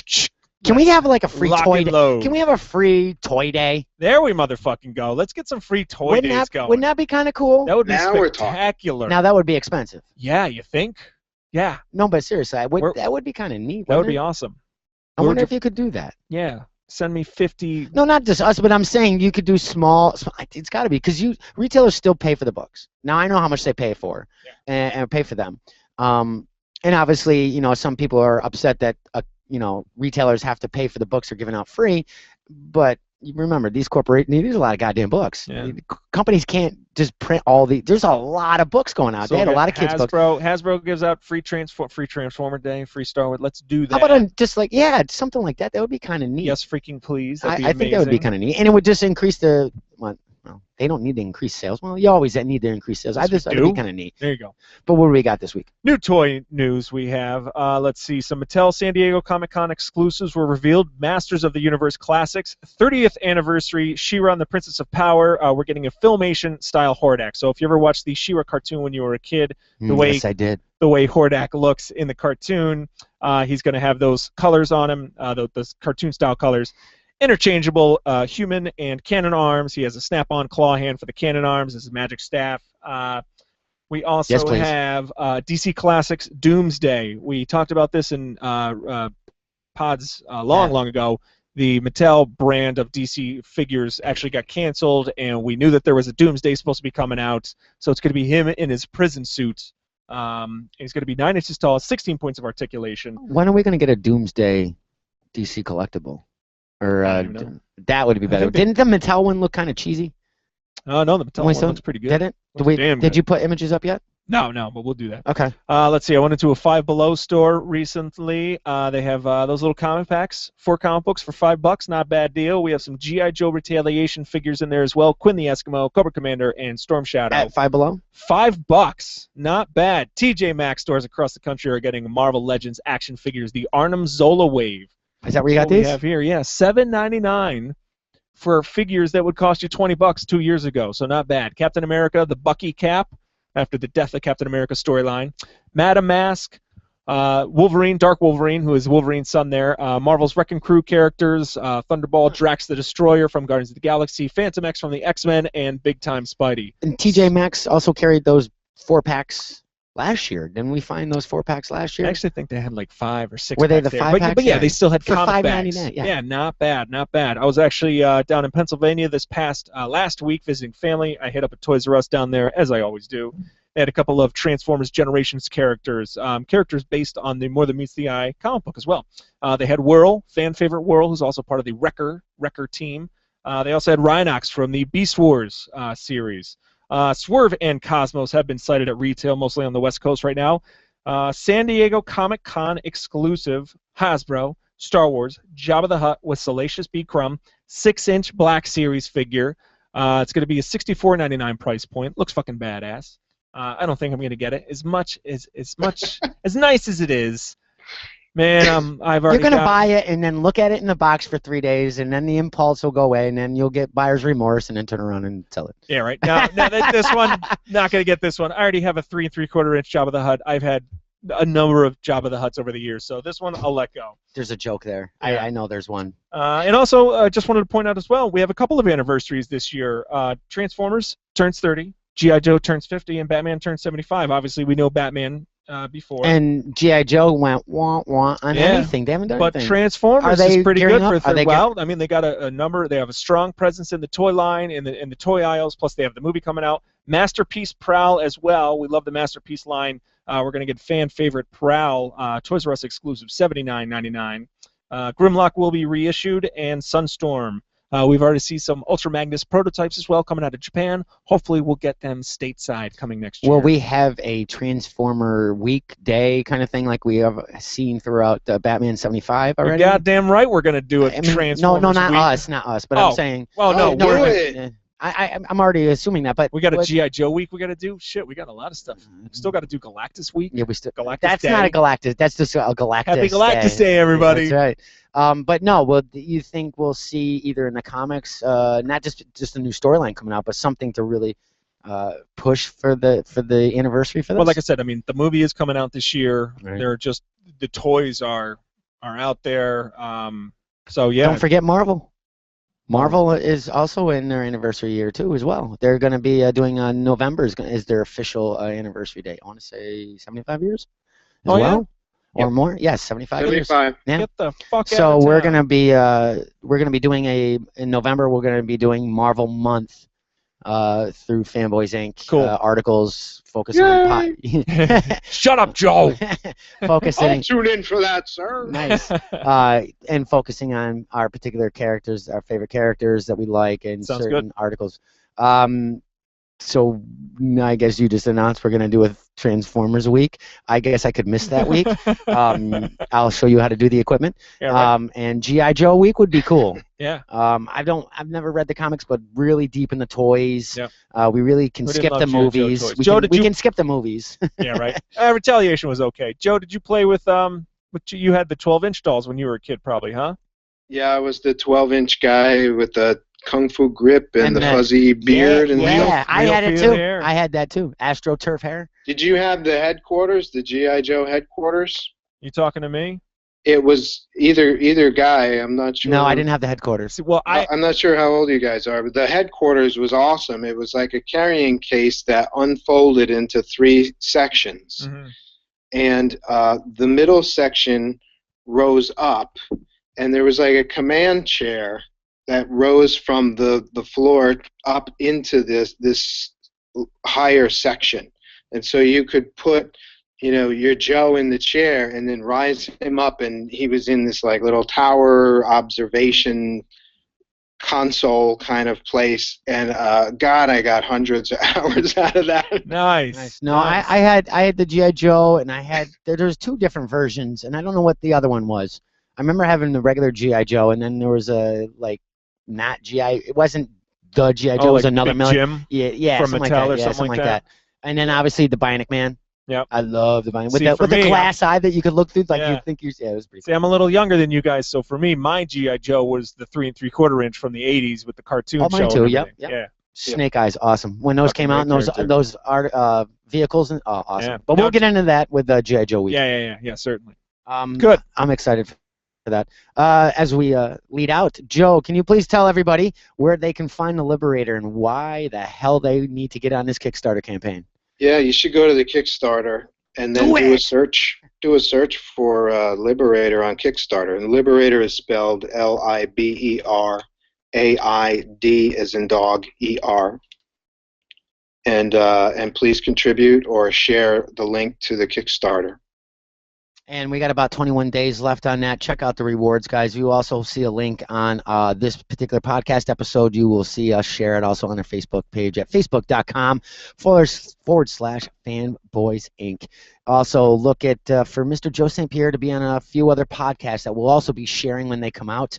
I believe there was one that already came out this week. And we'll also share that so you can listen to more Joe. Maybe he spoiled Spider-Man, Amazing Spider-Man #2 on another podcast, and you'll be able to listen to that. No, I don't. We talked about Spider-Man, but I don't recall talking about the movie. Okay. Geez, I've done a couple of interviews and I'd say 3 podcasts, and none of them are live yet. So I'm excited. You fucking to see what cheater! you guys You think. fucking cheater! We're getting sloppy thirds here. Well, I actually. Thank you for listening to I Fanboys do Inc. that. And It's like, we're. you guys are by far my favorite podcast, but I didn't know how you guys would take this. I'll be honest. I'm the one that got you one of them, so I have no problem. If people want to know too, I've been helping Joe out. So if you see us tweet, some of those tweets are me. Yeah, check them out. I'm going to be at the Rock Comic Expo in Salem, New Hampshire this weekend. Really? Oh, cool. Where? Location again, please. Salem, New Hampshire. Okay, Salem, New Hampshire. And, Most of you guys, listeners in the area. Ooh, very cool. And is that a 2-day, 1-day con? It's a 1-day. Okay. Oh yeah, that's right, because we were doing your postcards for that. Yes. Very cool. We'll have postcards, and I'll make you contribute to the Kickstarter right there, or I won't let you leave the table. Nice. Awesome. So that's how I roll. Nice. Good. Very cool. Good. So once again, guys, go check out The Liberator, Kickstarter.com. Type in The Liberator. Thank you, Sean Murphy, for donating today during this podcast. So others follow Sean's lead and go right over to the Kickstarter.com. Yeah. I think what else we got? I got to do a pick. Oh, Joe, you got to do a pick too. We got to do picks. Joe St. Pierre, what's your pick, big man? What's your pick for the week, Joe? Oh boy, can you guys start so I can think? Sure, my pick is going to be The Liberator on Kickstarter.com. No, Hoorah! I don't. Bravo, sir. I'm going to pick the Guardians of the Galaxy and the free comic book New 52-0, which you can still cool. get some in stores, which was kind of funny that even there's still some at the depot. I mean, he ordered a lot. Yeah. I'm telling you, the New 52 Futures End looks great. Terry McGinnis is really cool. I'm not familiar with him in the comic realm as much, but it was really cool to see that his AI in his suit, like Jarvis, is Alfred. Okay. And it's cool that they're going back and forth, and he's really got a bad, sick sense of humor, and it's really cool because there's a homage to Bruce Wayne because he programmed him. So when Terry's talking to him, he's making these jokes, and he's like, "Why you're not funny?" He's like, "Well, but you can blame Bruce. Don't blame me. Bruce programmed me." Uh-huh. And he's kind of like a bat out of time. He's in the wrong time. He didn't go back far enough. He's too late, possibly. And it's a one-way trip. That's it. That's the kicker for the 0, but there's more to it. I didn't spoil it by any means for you, but check those out. Go to your local retailer. And I've also noticed you can still get them online. Free comic book comics are on Midtown Comics. Just kind of pay for the shipping. That's pretty and that's cool. not bad. So if you're already ordering books on MidtownComics.com, throw in a couple of the free books in there. I mean, That's they're really very cool. And I think most of them are there. I mean, most of the, I know I saw Guardians. I saw the The Future's End 0, and also Rocket Raccoon. Okay. So be on the lookout for that. Also be on the lookout for Ron Mars making his writing debut with the Guardians of the Galaxy, coming soon on 5 one-shots. He's doing one of them. Each one-shot is a different character, and we'll talk more about that next week. Also, I want to post or share and give props to an article that just came out on our sister site, capelesscrusader.org. Mike Sains got to talk with a local person here, Joey Esposito, on his new Kickstarter campaign as well, and Indie Books, and you get a little insight with Joey Esposito, who's hopefully we'll have on IncCast on June 15th, which is the Albany Comic-Con Father's Day on a Sunday, which will be there as we'll have as guests. We're also going to have a featured panel, another creator spotlight that went well last year. Nice. Hopefully Mr. Esposito could be on our panel. We'll talk to him about that. But check out Mike Sain's article over on capelesscrusader.org. I'll share it also on fanboysinc.com. Do you have a pick, sir? Did Joe do his already? Yes, he did. He did the Transformers. My Transformers comic. But, I'll give you another minute to stall if you need. All right, so a companion to the Transformers More Than Meets the Eye number 28, go to your local Toys R Us and check out the Transformers Generations Whirl action figure. It's a psychopathic robot that turns into a helicopter with a penchant for explosives and ammunition. Great toy. There you go.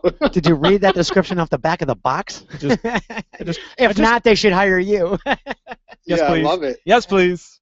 Yeah, that's too I funny. love it. Yeah. All right, buddy, you're on the spot. Okay, so I'm going to go off the boards. I really don't read comics as much as I should, but Don't I have to be a did comic. kind of You're too think busy about, making them. Yeah, well, it's a little bit of that, yes. And I did read something back in the day, but I talked about it on my Facebook page today. Avengers 194 to 196, the original series. Taskmaster. Written, Yes. yes, sir. Yeah. Written Yes. by my buddy Dave Michelini, Yeah, who's I saw one of your the best post. writers in the industry, and drawn by George Perez. Yes. 194 was a great, quiet little character story, but it led right into the introduction to the Taskmaster, who's one of my favorite villains. Definitely. And so that's gonna be my pick. I think I Nice. gotta dig that up and read it again. You could probably get that on Comixology as well, as long as you're not on the Apple operating system. Please, I'm not sure if it's reprinted or not. I haven't seen it in trade form, but I think it's one of the best storylines in the history of the Avengers. So, Really, you know the Cool. price It's point great. maybe on that if you bought the original copies? Buying the original. I don't think they go for. I don't think they command high dollars. No. Joe, you want to back me up on that? yeah. I don't know why. I think they're great Yeah. books. So, And but after I listening think to they're this very podcast- affordable in the back issue bin. Yeah, definitely. And you know what? The cover to 196 is worth. Yeah. Is that the one with the buying alone. Taskmaster on it? Yeah. Yeah. I Green love that. cover Yeah, with yep. fucking Taskmaster. Yeah, I saw Perfect. that. Actually, Joe just posted a picture of that today. That was pretty cool. Yeah, I read that little Yeah. blurb. Yeah. Well, Dave, my first professional job was penciling Rye #1, which Dave wrote. And Valiant. it's still one of my most favorite stories, A, that he's written, and B, that I've ever worked with as a penciler. It's still one of my favorite stories. Very cool. And so he was gracious enough to endorse The Liberator. He actually read it and endorsed it, and I appreciate that very much, Dave, if you're out there. Cool. Nice. Very cool. Awesome. Great pick. Excellent. Guys, thank you so much for listening to this week's IncCast. Joe, thanks so much for coming on today. I love being with you guys. Awesome. You're the best. You can Big hug. big hugs. You can Big find us. hug. You can find us over on Twitter at Fanboys Inc. Find us on Facebook at facebook.com/Fanboys Inc. Obviously, hit us up on the interwebs at fanboysinc.com, where you'll see the new site. It is being worked on. I apologize if you can't get to the archives. Stop fucking tweeting me. I know what's going on. We're working on it feverishly. Check out the brand new capelesscrusader.org 2.0. Check out their new articles, the new staff, new look, new feel. More to come your way. And if you can't get us online, I'm sure you're going to start seeing us soon at the con near you. We're going to be all over the place. Our next con is going to be June 14th at White Plains for New York Comic Fest. June 14th, Saturday. Thank you to Cliff Galbraith, Robert Bruce, and Dan Greenfield. Some great guests. Guest to honor Scott Snyder and many others. And then the next one right after that, back home for June 15th, Albany Comic Con. A lot of awesome guests. Check out them at albanymomicbookshow.com for all the guests and info, and get your tickets now. One of the cheapest cons to go to around the area, which is another awesome thing that John's doing. And I guess that's it, guys. Huh? That's it. All right. Later, nerds. Peace. Say goodbye, Joe. See you later. Say goodbye, Joe. Goodbye, Joe. Goodbye, Joe. Say goodnight, Dick. Are you done now? We do that on Snapchat. Are you done now? Can we end the show now? End the fucking Yeah. All right, end the show. All right. Let's close this one up. All right. Peace. Seal her up, boys.